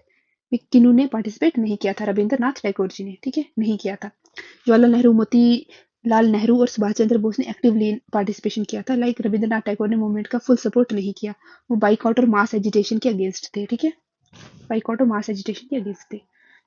Question 25, who oppose the policy of boycott of foreign cloth during the non cooperation movement? ठीक है, who propose the policy, किसने ये policy बताई थी कि हमें boycott करना चाहिए फॉरेन गुड को, ठीक है। रविंद्रनाथ टैगोर ने कहा कि फॉरेन क्लॉथ जलाना या बाइकआउट करना प्रोडक्टिव नहीं है, ठीक है। किसने कहा था? हु अपोज्ड, किसने अपोज किया था? रविंद्रनाथ टैगोर जी ने किया था, ठीक है। रविंद्रनाथ टैगोर ने कहा कि फॉरेन क्लॉथ जलाना या बाइकआउट करना प्रोडक्टिव नहीं है, ठीक है। वो एक्सट्रीम बाइकआउट पॉलिसी के खिलाफ थे, ठीक है। एक्सट्रीम बाइकआउट नहीं होना चाहिए, ठीक है, ये भी याद रखना आप। नेक्स्ट हमारे पास फॉर्मेशन ऑफ स्वराज्य पार्टी। नेक्स्ट हमारे पास फॉर्मेशन ऑफ स्वराज्य पार्टी, ठीक है। इसमें क्या, स्वराज्य party was formed after the failure of non cooperation movement, ठीक है, after the failure non cooperation movement. Non cooperation movement जो 1922 में चोरी चोरा इंसिडेंट के बाद बंद कर दी गई थी, ठीक है। नॉन कॉपरेशन जो, हाँ, चोरी चोरा के बाद बंद कर दी गई थी। बहुत सारे लीडर्स को लगा कि सिर्फ बाइकआउट से काम नहीं चलेगा, हमें काउंसिल के अंदर जाकर ब्रिटिश पॉलिसीज का विद्रोह करना चाहिए। इसलिए 1923 में उन्होंने क्या बनाई थी? एक स्वतंत्र पार्टी बनाई थी। उन्होंने 1923 में क्या बनाई थी? एक स्वतंत्र पार्टी बनाई थी, ठीक है। नॉन कॉपरेशन मूवमेंट के बाद स्वतंत्र पार्टी आई थी। नेक्स्ट हमारे पास क्वेश्चन नंबर 22, कहते हैं कि Swaraj party was founded by, Swaraj party को बनाने वाले कौन थे? C R Das and Motilal Nehru ji, ठीक है। चित्तरंजन दास जी और मोतीलाल नेहरू जी, इन दोनों ने कांग्रेस के अंदर रहकर एक अलग पार्टी बनाई जिसको स्वराज्य पार्टी बोलते हैं। कब बनी? नॉन कॉपरेशन मूवमेंट के बाद बनी, ठीक है। क्यों बनी? क्योंकि जैसा हमने ऊपर देखा कि बहुत सारे लीडर्स को ये लगता था कि सिर्फ बाइकाट से काम नहीं चलेगा, हमें काउंसिल के अंदर जाना चाहिए और वहां जाके जो ब्रिटिश लोगों के लिए पॉलिसीज बनाते हैं उनका विद्रोह करना चाहिए, ठीक है जी। Next question number 3, who resign from the presidency of the Congress to form the Swarajya party? किसने रिजाइन किया था कांग्रेस प्रेसिडेंसी से और स्वराज पार्टी बनाई थी? किसने किया था? सी आर दास जी ने, ठीक है, सी आर दास ने कांग्रेस के प्रेसिडेंट पद से रिजाइन किया और फिर स्वराज्य पार्टी बनाई ताकि काउंसिल के अंदर जाकर ब्रिटिश रूल को चैलेंज करें कि वो अच्छे से कानून बनाए, ठीक है। What was the other name of स्वराज्य पार्टी का दूसरा नाम क्या था? स्वराज्य पार्टी का दूसरा नाम क्या था? ऑप्शन, स्वराज पार्टी का दूसरा नाम था स्वराज्य पार्टी, सॉरी मैंने आंसर ही बोल दिया, ठीक है। स्वराज्य पार्टी, स्वराज पार्टी का दूसरा नाम था स्वराज्य पार्टी, ठीक है। Swaraj party both are the same thing. Question number 5 है हमारे पास, Motilal Nehru was a leader of Swaraj party, who among the following was not a member of the party, ठीक है। मोतीलाल नेहरू लीडर थे स्वराज पार्टी के और इनमें से कौन से लीडर नहीं थे? कौन लीडर नहीं थे? ठीक है, कौन लीडर नहीं थे? सरदार वल्लभ भाई पटेल जी जो थे वो लीडर नहीं थे। बाकी स्वतंत्र पार्टी के मेंबर्स थे, सी आर दास थे, मोतीलाल नेहरू थे, श्रीनिवास अय्यर थे और सी राजागोपालाचारी थे, ठीक है। कौन कौन थे? सी आर दास थे, मोतीलाल नेहरू जी थे, उसके बाद श्रीनिवास अय्यर जी थे और हमारे पास श्री राजगोपालाचारी जी जो थे ये क्या थे, स्वराज पार्टी के मेंबर थे, और सरदार पटेल जो थे वो नहीं थे, क्योंकि सरदार पटेल गांधी जी के साथ थे और वो नो चेंजर ग्रुप में थे। ठीक है, इसलिए स्वराज पार्टी में नहीं थे। ठीक है, ये कौन से ग्रुप में थे? नो चेंजर, कि हमें कोई चेंज नहीं चाहिए, नो चेंजर ग्रुप में थे। Next question number 6, who among the following was not associated with the Swaraj party? इनमें से कौन नहीं थे? मोतीलाल नेहरू जी थे, ये भी थे, ठीक है और राजेंद्र प्रसाद जो थे वो नहीं थे। ठीक है, this is the right answer.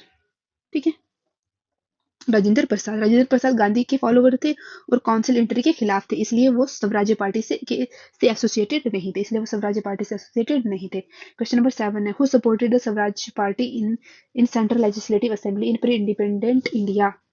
Question number 7, किसने सपोर्ट किया था स्वराज्य पार्टी को सेंट्रल लेजिस्लेटिव असेंबली में? किसने किया था? मोहम्मद अली जिन्ना ने। Option A is the right answer. ठीक है, मोहम्मद अली जिन्ना लेजिस्लेटिव पॉलिटिक्स में विश्वास करते थे, इसलिए उन्होंने सेंट्रल लेजिस्लेटिव असेंबली में स्वराज पार्टी को सपोर्ट किया था। ठीक है, वो क्या करते थे? लेजिस्लेटिव पॉलिटिक्स में विश्वास रखते थे कि हम पॉलिटिक्स में जाएंगे और वहां से चीजें ठीक करेंगे। Who popularly known as Deshbandhu? Deshbandhu किन्हें कहा जाता है? श्री चित्तरंजन दास जी को। ठीक है, किसको कहा जाता है? श्री चित्तरंजन दास जी को। सिया दास को लोग प्यार से देशबंधु यानी फ्रेंड ऑफ नेशन, देशबंधु मतलब friend of nation, friend of nation कहते हैं। ठीक है, ठीक है, the slogan Swaraj should be for common people, Swaraj should be for common people not only for classes, was given by, किसने कहा था कि जो आजादी है वो आम लोगों की है, ना कि उन लोगों की जो ऑलरेडी मतलब आराम से रह रहे हैं? किसने कहा था? सीआर दास जी ने कहा था। ठीक है, सीआर दास जी ने कहा था। सीआर दास ने माना था कि स्वराज सिर्फ एलिट्स के लिए नहीं है। ठीक है, ऊंची जो आराम की जिंदगी जो जी रहे हैं, जो एलिट्स लोग हैं, उनके लिए नहीं है, बल्कि आम लोगों के लिए, जिन्होंने ब्रिटिश लोगों की एट्रोसिटीज को झेला है, जिन्होंने असली में फेस किया है इन चीजों को। After condemning the Montagu Chelmsford report, moderate left the Congress to form Indian liberation federation. Exactly, option D is the right answer. Montagu Chelmsford reform से सेटिस्फाई नहीं थे मॉडरेट्स जो थे हमारे, मॉडरेट्स मतलब नरमपंथी के जो विचारधारक थे वो क्या थे?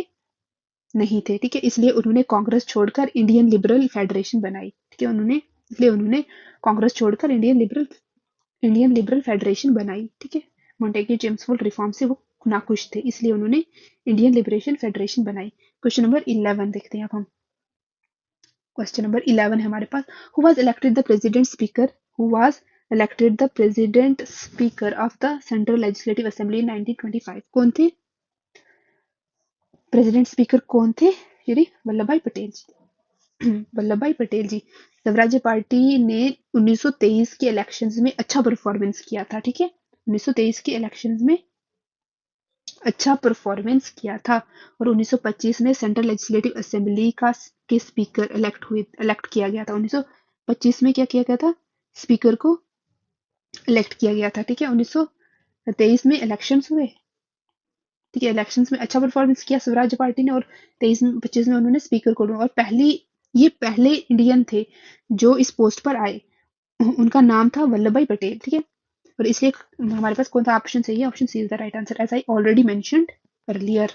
नेक्स्ट हमारे पास 12 है question number, Swaraj party was founded due to which of the following reason? Withdrawal of non cooperation movement. After option first is the right answer, हम ऑलरेडी देख चुके हैं। ठीक है, entry into the councils to obstruct the working of the Government of India Act of 1919. Exactly, चाहते थे कि वो पॉलिटिक्स में आए और चीजें चेंज करें।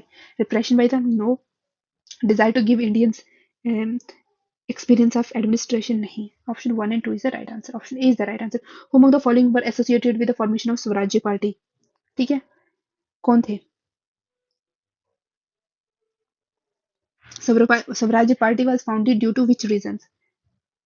ठीक है, ये हो गया हमारे पास स्वराज्य पार्टी किन रीजंस की वजह से हुई है। ठीक है, अगर हम देखें कि withdrawal of non cooperation movement, जैसा मैंने ऊपर बताया आपको, withdrawal of non cooperation movement 1922 में गांधी जी ने नॉन कोऑपरेशन मूवमेंट विथड्रॉ कर ली थी, चोरी चोरा इंसिडेंट के बाद, जैसा ऊपर डिस्कस किया, और इससे लीडर डिसअपॉइंट हुए थे। तो जो डिसअपॉइंटेड लीडर थे उन्होंने स्वराज पार्टी बनाई थी। ठीक है। दूसरा स्टेट में था कि entry to the councils to obstruct the work of act of 1919, ये भी सही है। ठीक है। स्वराज्य पार्टी का एम था कि लेजिस्लेटिव काउंसिल में एंट्री ले लो और ब्रिटिश जो लोग जो काम करते हैं उस काम में बाधा बनो। ठीक है। बाकी जो ऑप्शन है वो सही नहीं, इसलिए 1 और 2 सही है, जैसा ऑलरेडी डिस्कस है। क्वेश्चन नंबर 13 जल्दी से डिस्कस करते हैं ना, बहुत रह रहा है अभी। Who among the following were associated with the performance of स्वराज्य party? Who among the following were associated with स्वराज्य पार्टी से कौन थे?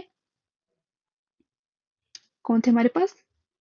ठीक है, ये हमारे पास है 1, ये 1 2 3 और 4। ठीक है। अब आप बताइए कि कौन सा ऑप्शन सही है। ये 1 है, 2 3 एंड 4। ठीक है। ऊपर से मिस नंबर सही से नहीं लिखे हैं। ठीक है। सुभाष चंद्र बोस थे, सी आर दास जी थे, जवाहरलाल नेहरू जी थे, या फिर मोतीलाल नेहरू जी थे। सही ऑप्शन है 2 and 4। 2 and 4, 2 and 4, C R Das ji और मोतीलाल नेहरू। स्वराज्य पार्टी हमने ऑलरेडी देखा। ठीक है।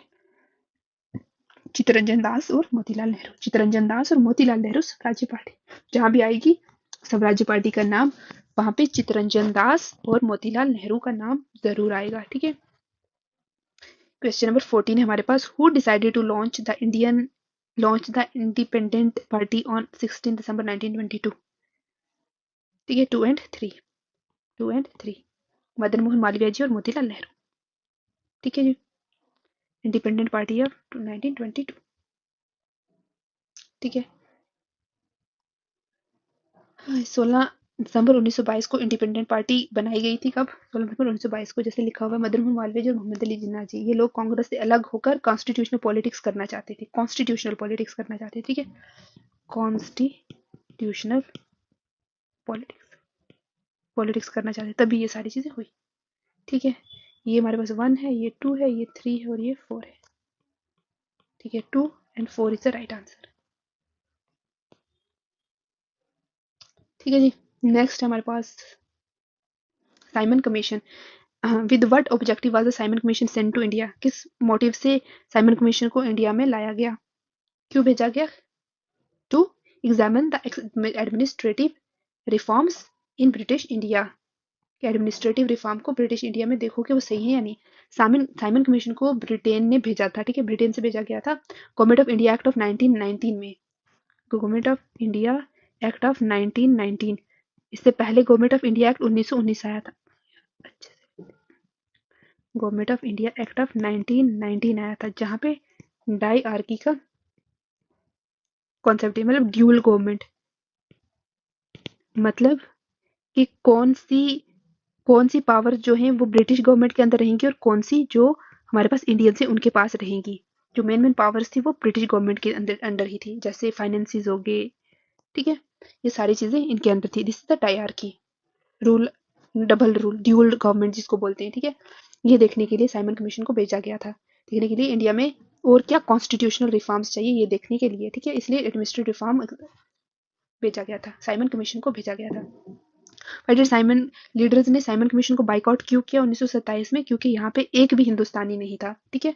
हमारे लिए आ रहे हैं, हमारा काम करने आ रहे हैं, हमारे बारे में गवर्नमेंट बना रहे हैं और हमारे ही लोगों को, मतलब हम लोगों से ही नहीं पूछ रहे कि हमें क्या चाहिए।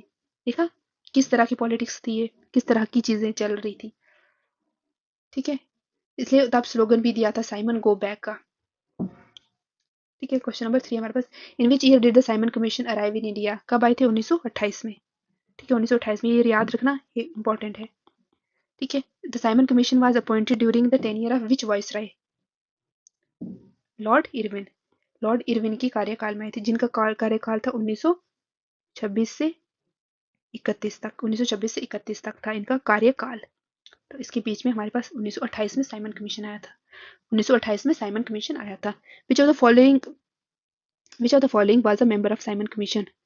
Sir John Simon, major Attlee, Stephen and Viscount Burnham, Burnham. ठीक है। कौन थे? Sir John Simon.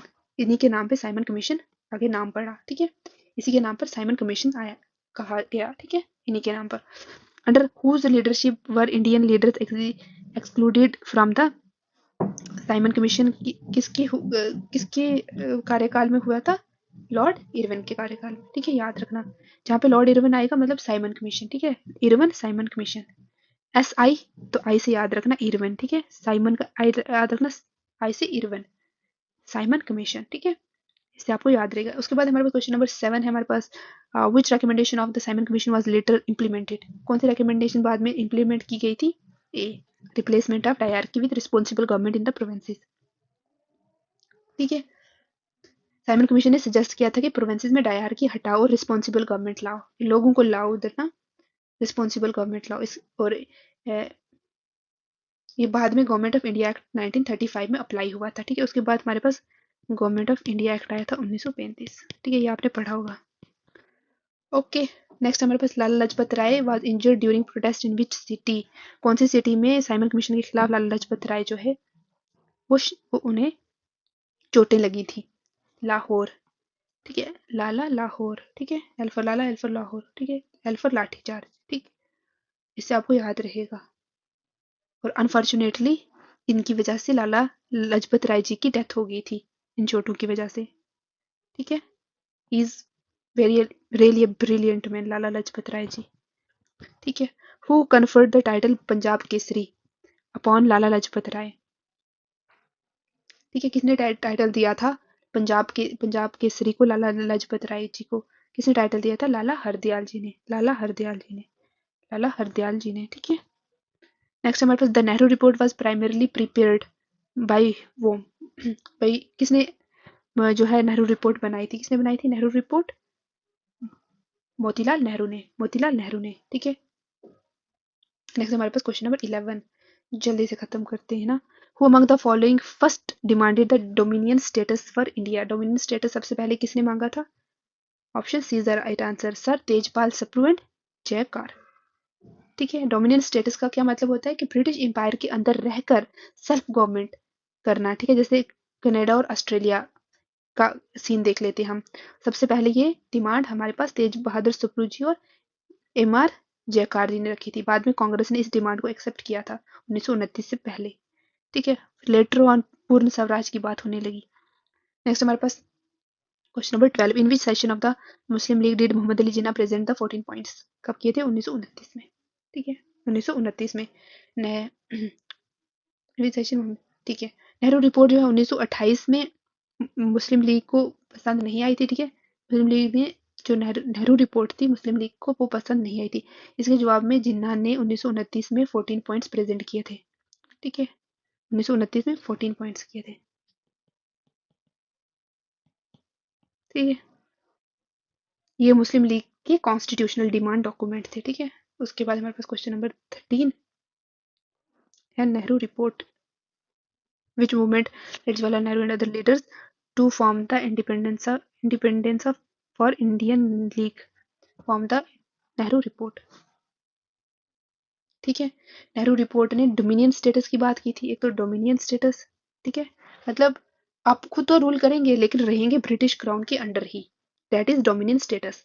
Jawaharlal Nehru और सुभाष चंद्र बोस को ये पसंद नहीं आया, वो चाहते थे कि कंप्लीट इंडिपेंडेंस होना चाहिए, तो इसलिए उन्होंने बनाई इंडिपेंडेंस फॉर इंडिया लीग, ठीक है। इंडिपेंडेंस फॉर इंडिया लीग किसने बनाई थी? जवाहरलाल नेहरू ने और सुभाष चंद्र बोस जी ने 1928 में, ठीक है।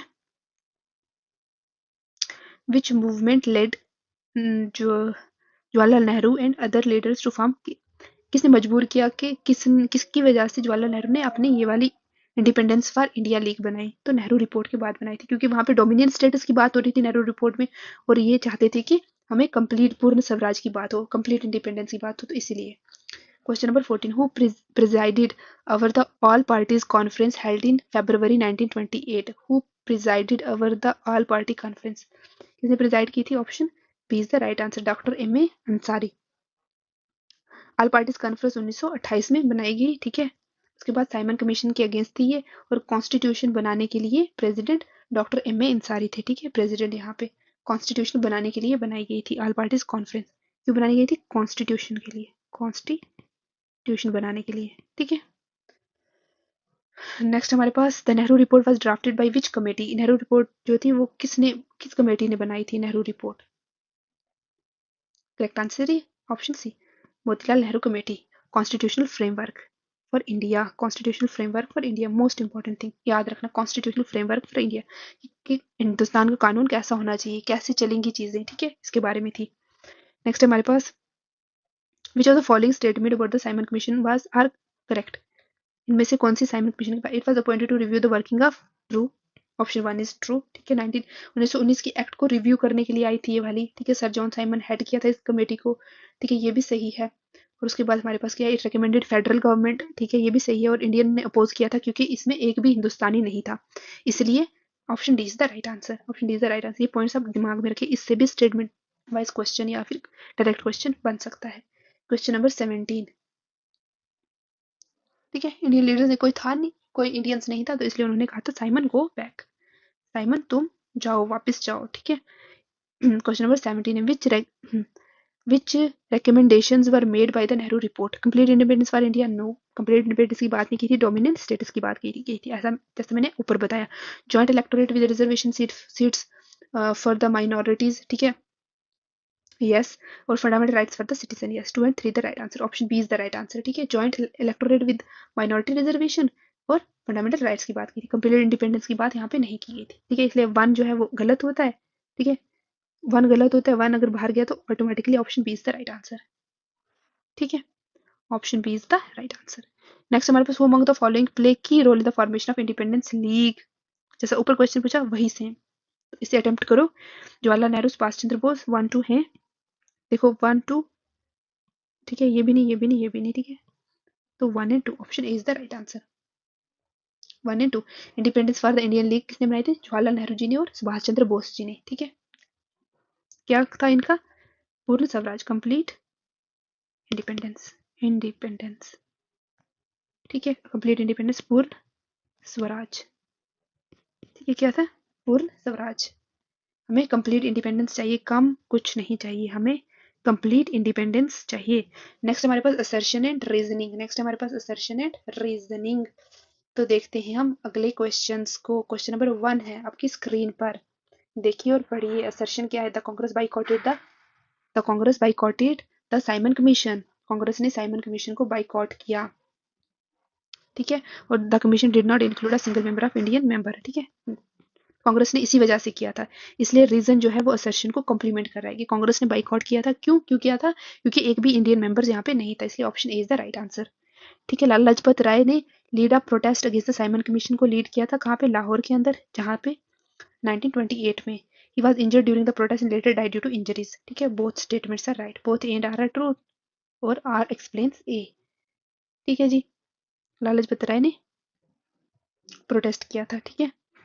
नेक्स्ट हमारे पास Lahore session of Congress and complete independence, हमारे पास क्वेश्चन है, in which year did the Indian national Congress first pass the proposal for the complete independence, complete पूर्ण आजादी के लिए Congress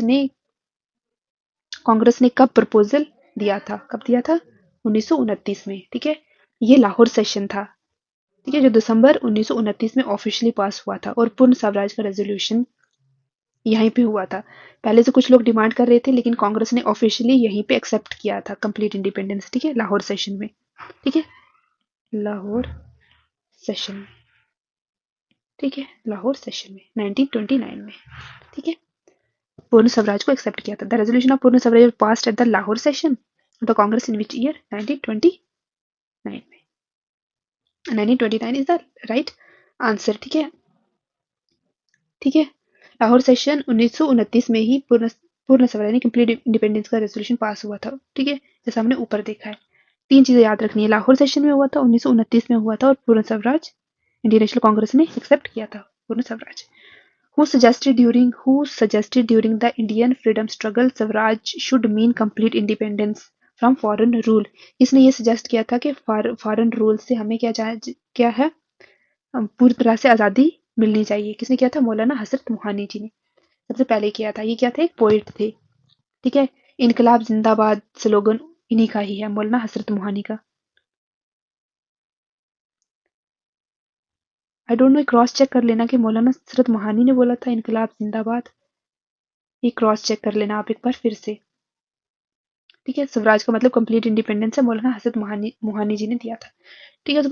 who propose the adoption of the complete independence is the goal of Congress at the Ahmedabad session of 1921, किसने propose किया था कि Ahmedabad session जो 1921 में है वहाँ पे कंप्लीट इंडिपेंडेंस का हमें अडॉप्ट करना चाहिए, कंप्लीट इंडिपेंडेंस कांग्रेस का गोल होना चाहिए। किसने किया था? हजरत मोहानी ने। ठीक है, प्रपोज भी इन्होंने किया था और किया भी इन्होंने ही था। ठीक है, 1921 में अहमदाबाद सेशन में हजरत मोहानी ने पहली बार कांग्रेस में रेजोल्यूशन डाला कि कंप्लीट इंडिपेंडेंस, पूर्ण स्वराज का। ठीक है, तभी तभी से ये डिमांड शुरू हुई। ठीक है, लेकिन ऑफिशियली 1929 में लाहौर सेशन में इसे माना गया कंप्लीट इंडिपेंडेंस को। नेक्स्ट हमारे पास question number 5, who was the president of India? Who was the president of India? कौन थे प्रेसिडेंट इंडियन नेशनल कांग्रेस के जब रेजोल्यूशन पूर्ण स्वराज पास हुआ?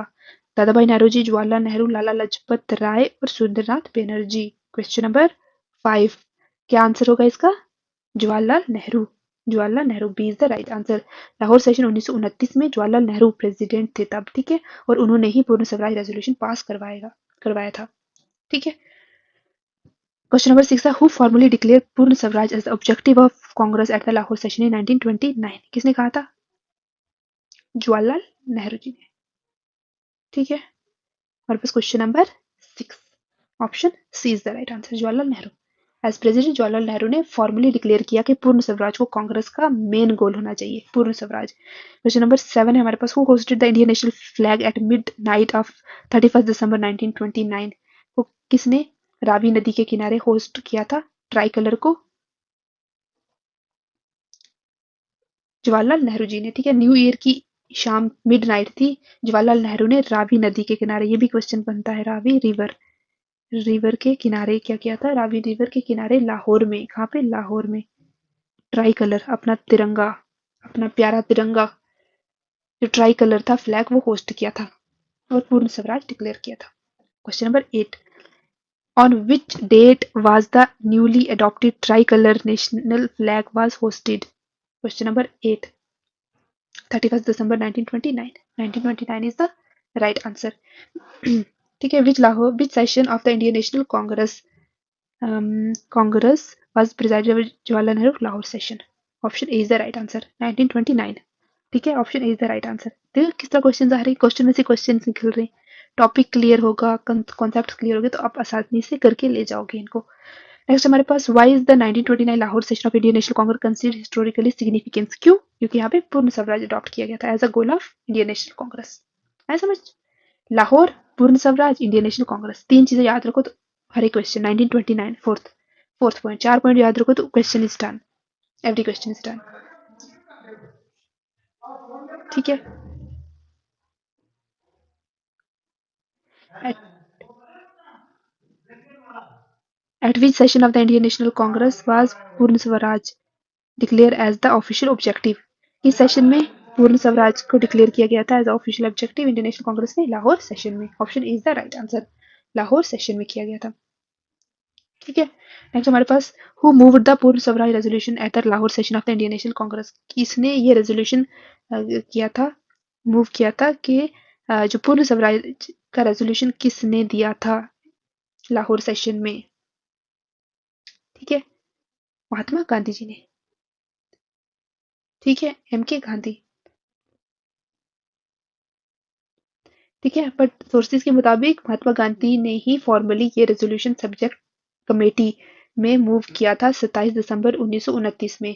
फिर ओपन सेशन में पास हुआ और नेहरू प्रेसिडेंट थे और उन्होंने स्ट्रांगली सपोर्ट किया, लेकिन मूवर गांधी थे। कुछ जगह नेहरू का नाम भी आता है ड्राफ्टिंग के लिए, लेकिन स्टैंडर्ड आंसर गांधी ही है। ठीक है, महात्मा गांधी ही है। नेक्स्ट हमारे पास, which of the following was not included in the resolution passed at the Lahore session in 1929? कौन सा होगा? 13 option, which option is right? Declaration of India's foreign policy, declaration of the complete independence, preparation for the civil disobedience movement, या फिर abolition of untouchability? abolition of untouchability following is not included। इनमें से क्या include नहीं है? क्या include नहीं है? abolition of untouchability ये नहीं है। लाहौर सेशन के मेन रेजोल्यूशन थे पूर्ण स्वराज डिक्लेयर करना। Okay, declaration of India's foreign policy, civil disobedience movement की तैयारी। ठीक है, कंप्लीट इंडिपेंडेंस, ठीक है, हो गया। इंडिया की फॉरेन पॉलिसी का डिक्लेरेशन, जैसे कंप्लीट इंडिपेंडेंस के बाद इंडिपेंडेंस फॉरेन पॉलिसी क्या होगी, लेकिन अनटचेबिलिटी एबोलिशन वाला रेजोल्यूशन इस सेशन में नहीं था। ये बाद के सेशंस में ज्यादा फोकस हुआ, जैसे गांधी की हरिजन मूवमेंट में। ठीक है, हरिजन मूवमेंट किसने चलाई थी? गांधी जी ने चलाई थी, ये याद रखना आप। Question number 14, the Lahore session of the Indian national Congress is important because, Lahore session जो है इंडियन नेशनल कांग्रेस का जरूरी था, क्यों था? क्योंकि 14 का आंसर है हमारे पास option Congress demand for complete independence, yes. Difference between extremist and moderate, ये सूरत में हो गया, सूरत में स्प्लिट हुआ था और लखनऊ सेशन में हमारे पास ये जुड़ गए थे। डिफरेंस बिटवीन ये रिजॉल्व हो गया था। ठीक है, the two nation theory was rejected, ये मोहम्मद अली जिन्ना ने दी थी टू नेशन थ्योरी, ये भी नहीं है हमारे पास, option A is the right answer. Next हमारे पास क्वेश्चन नंबर 27। ठीक है, ये क्वेश्चन आप सिविल डिसोबीडियंस मूवमेंट से और डांडी मार्च से होंगे। ठीक है, इसके बाद की Dandi march was undertaken in 1930। Dandi march salt march, Dandi march को साल्ट मार्च भी कहते हैं, ये मार्च और अप्रैल में 1930 में हुआ था और ये सिविल डिसोबीडियंस मूवमेंट का स्टार्टिंग पॉइंट था। ठीक है, सीडीएम का स्टार्टिंग पॉइंट था डांडी मार्च बिगिन कब हुआ था? बिगिन ऑन 12 मार्च 1930, 12 मार्च 1930 को हुआ था, ये याद रखना। गांधी जी ने 12 मार्च 1930 को साबरमती आश्रम से मार्च शुरू किया था और यहाँ पे 78 डेलीगेट्स थे, ये याद रखना, 78 डेलीगेट्स थे इनके साथ, जिसको हम सत्याग्रहीज कहते हैं, सत्याग्रही कहते हैं। ठीक है, 6 अप्रैल को डांडी पहुंचे थे। कब पहुंचे थे ये? 6 अप्रैल को डांडी पहुंचे थे।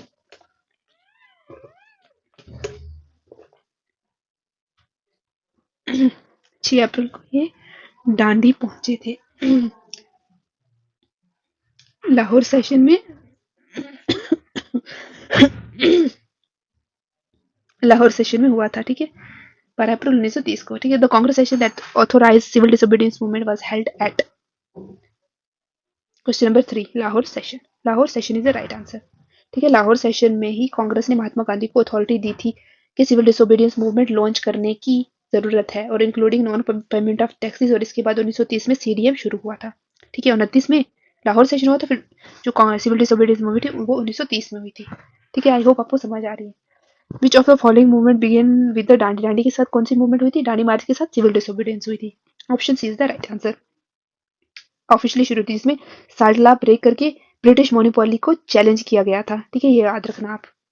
Gandhi started Dandi march from Sabarmati Ashram.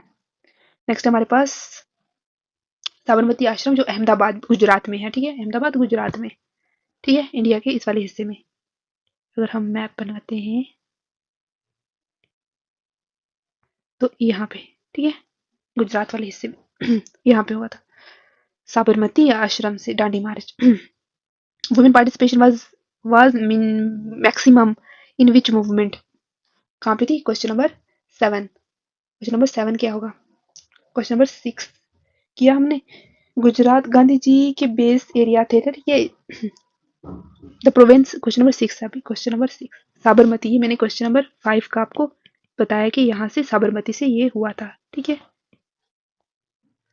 Next हमारे पास the province with the highest number of satyagrahis during Dandi was, question number 6 Gujarat. कौन थे? गुजरात। गुजरात में सबसे ज्यादा पार्टिसिपेशन था साल्ट सत्याग्रह में, साल्ट सत्याग्रह में। ठीक है, क्योंकि यहाँ से मार्च शुरू हुआ था और लोकल सपोर्ट बहुत स्ट्रांग था। कुछ सोर्सेज में ओवरऑल सीडीएम यानी कि सिविल डिसोबीडियंस मूवमेंट में बंगाल या बॉम्बे भी हाई था, लेकिन डांडी मार्च के कॉन्टेक्स्ट में गुजरात टॉप पे था। ठीक है, गुजरात जो था वो टॉप पे था, दिस फैक्ट। ठीक है, गुजरात। नेक्स्ट हमारे पास question number 7, women participation was maximum in which movement, इस मूवमेंट में वुमेन पार्टिसिपेशन सबसे ज्यादा थी? Salt satyagraha, salt satyagraha, B option, B is the right answer. Salt satyagraha में सिविल डिसोबीडियंस मूवमेंट इन 1930 में वुमेन का पार्टिसिपेशन सबसे ज्यादा था। अराउंड 17,000 वुमेन अरेस्टेड हुई थी और टोटल 30,000 तक थे। ठीक है, और गांधी ने स्पेशली वुमेन को बुलाया था पिकिंग साल्ट मेकिंग के लिए, पिकेटिंग और साल्ट मेकिंग के लिए। ठीक है, who participated in Gandhi salt किन्होंने पार्टिसिपेट किया था? सरोजिनी नायडू, राजकुमारी, अमृत कौर। ठीक है, अमृता देवी, सब ने किया था, इन सब ने किया था। ठीक है, और यहाँ मैं थोड़ा सा ऐड करना चाहूंगी, सरोजनी नायडू जो थी वो Dharasana salt salt work raid lead किया था, रेड। ठीक है, Dharasana Dharasana Dharasana salt work raid को लीड किया था, और राजकुमार ने, इन्होंने भी एक्टिवली पार्टिसिपेट किया था, और साल्ट सेल, और कुमार कमला देवी चट्टोपाध्याय ने, इन्होंने क्या किया था, साल्ट सेल करने के लिए अरेस्ट हुई थी। उन्होंने साल्ट भेजा तो इसलिए उन्हें अंग्रेजों ने अरेस्ट कर लिया गया था। In 1930 civil disobedience movement was started from Sabarmati, started started from, okay, started from, कहाँ से शुरू हुआ, साबरमती से, साबरमती से।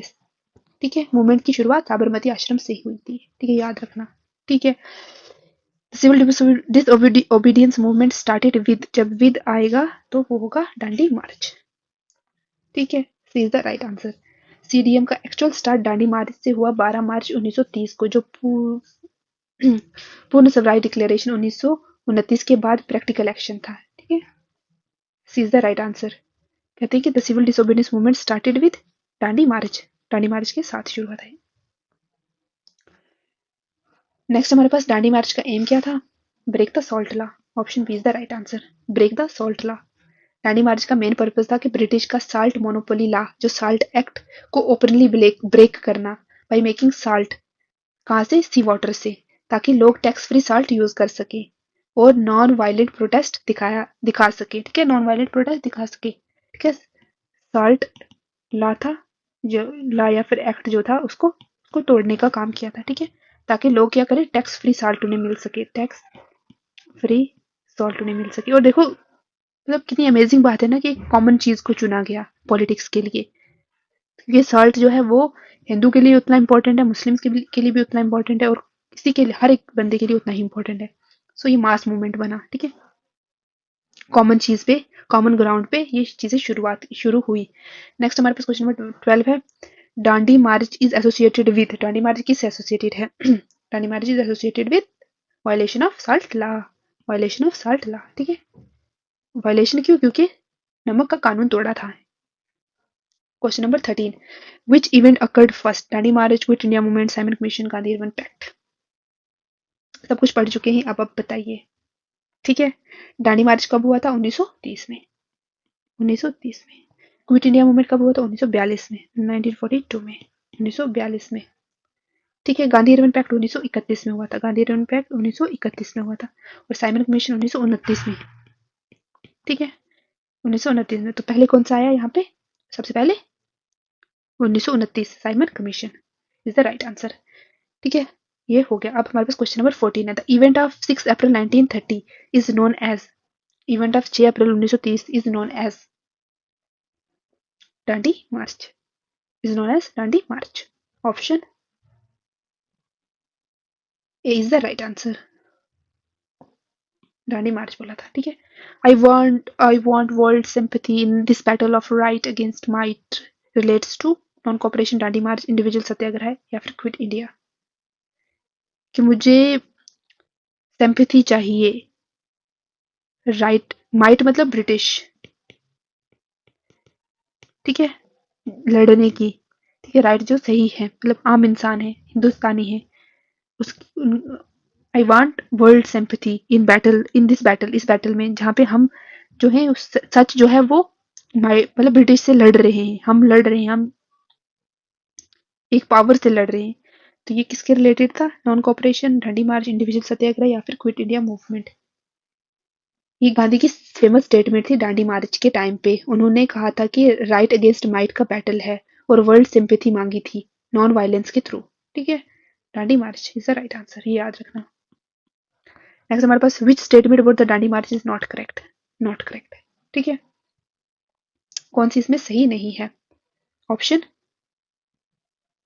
ए है स्टार्टेड फ्रॉम द साबरमती आश्रम, ये सही है। ठीक है, साबरमती आश्रम से ही शुरू हुई थी। ठीक है, ended at the Dandi village, ये भी सही है।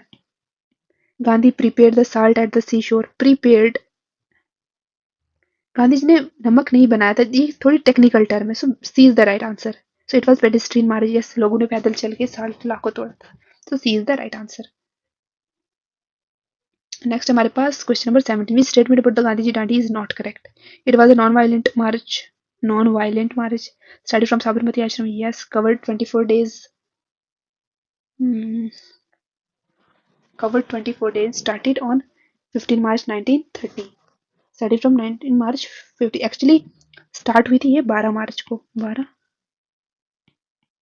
12 मार्च को, ठीक है, 12 मार्च को और स्टार्ट हुई थी, और ये नॉन वायलेंट थी और साबरमती से स्टार्ट हुई थी। 15 मार्च गलत डेट दी गई है यहाँ पे, ठीक है, option D is the right answer.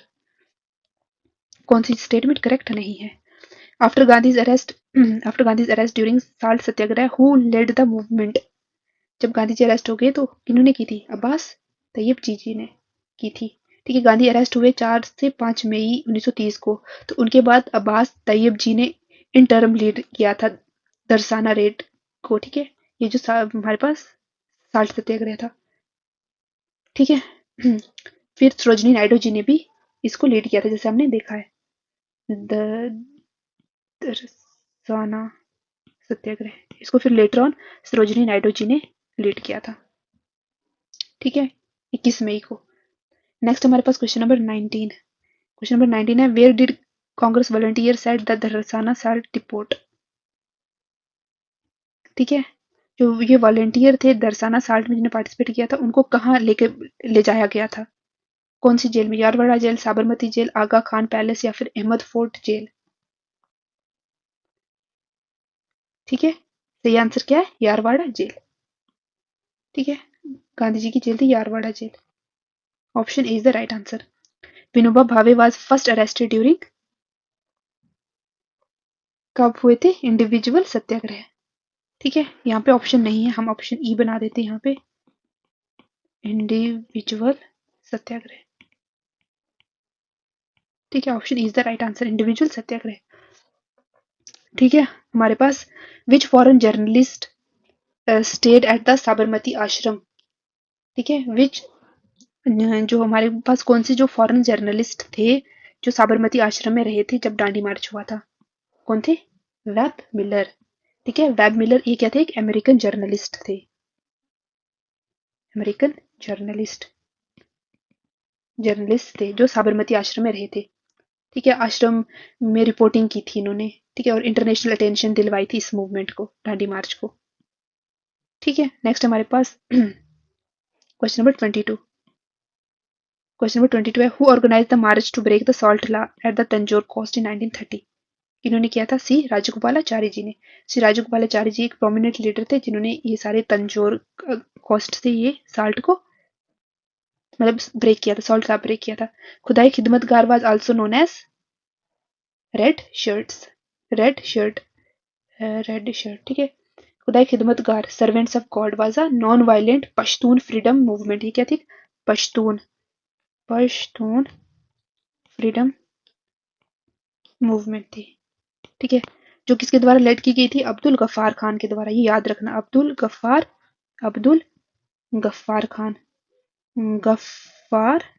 Khan जी के द्वारा लेड की गई थी, ठीक है। और रेड कलर क्यों था? क्योंकि उनकी यूनिफॉर्म जो वो पहनते थे ना, वो रेड कलर की होती थी, रेड कलर की, तो इसीलिए रेड शर्ट्स इन्हें बोला गया। सो फ्रेंड्स, यहाँ पे हमारे 9 चैप्टर्स खत्म होते हैं। मिलते हैं नेक्स्ट लेक्चर में, हम और 9 चैप्टर्स जो हैं वो डिस्कस करेंगे अच्छे से। सो फ्रेंड्स, आपको अगर ये वीडियो पसंद आया हो तो प्लीज़ इस वीडियो को लाइक करें, अपने फ्रेंड्स के साथ शेयर करें और सब्सक्राइब करें लर्न विद मिसो को, ठीक है फ्रेंड्स। तब तक के लिए आप stay safe, stay healthy, stay happy. मिलते हैं नेक्स्ट वीडियो लेक्चर में, इंफॉर्मेटिव वीडियो लेक्चर के साथ। तब तक के लिए अपना ध्यान रखिए और थैंक्स फॉर लिसनिंग।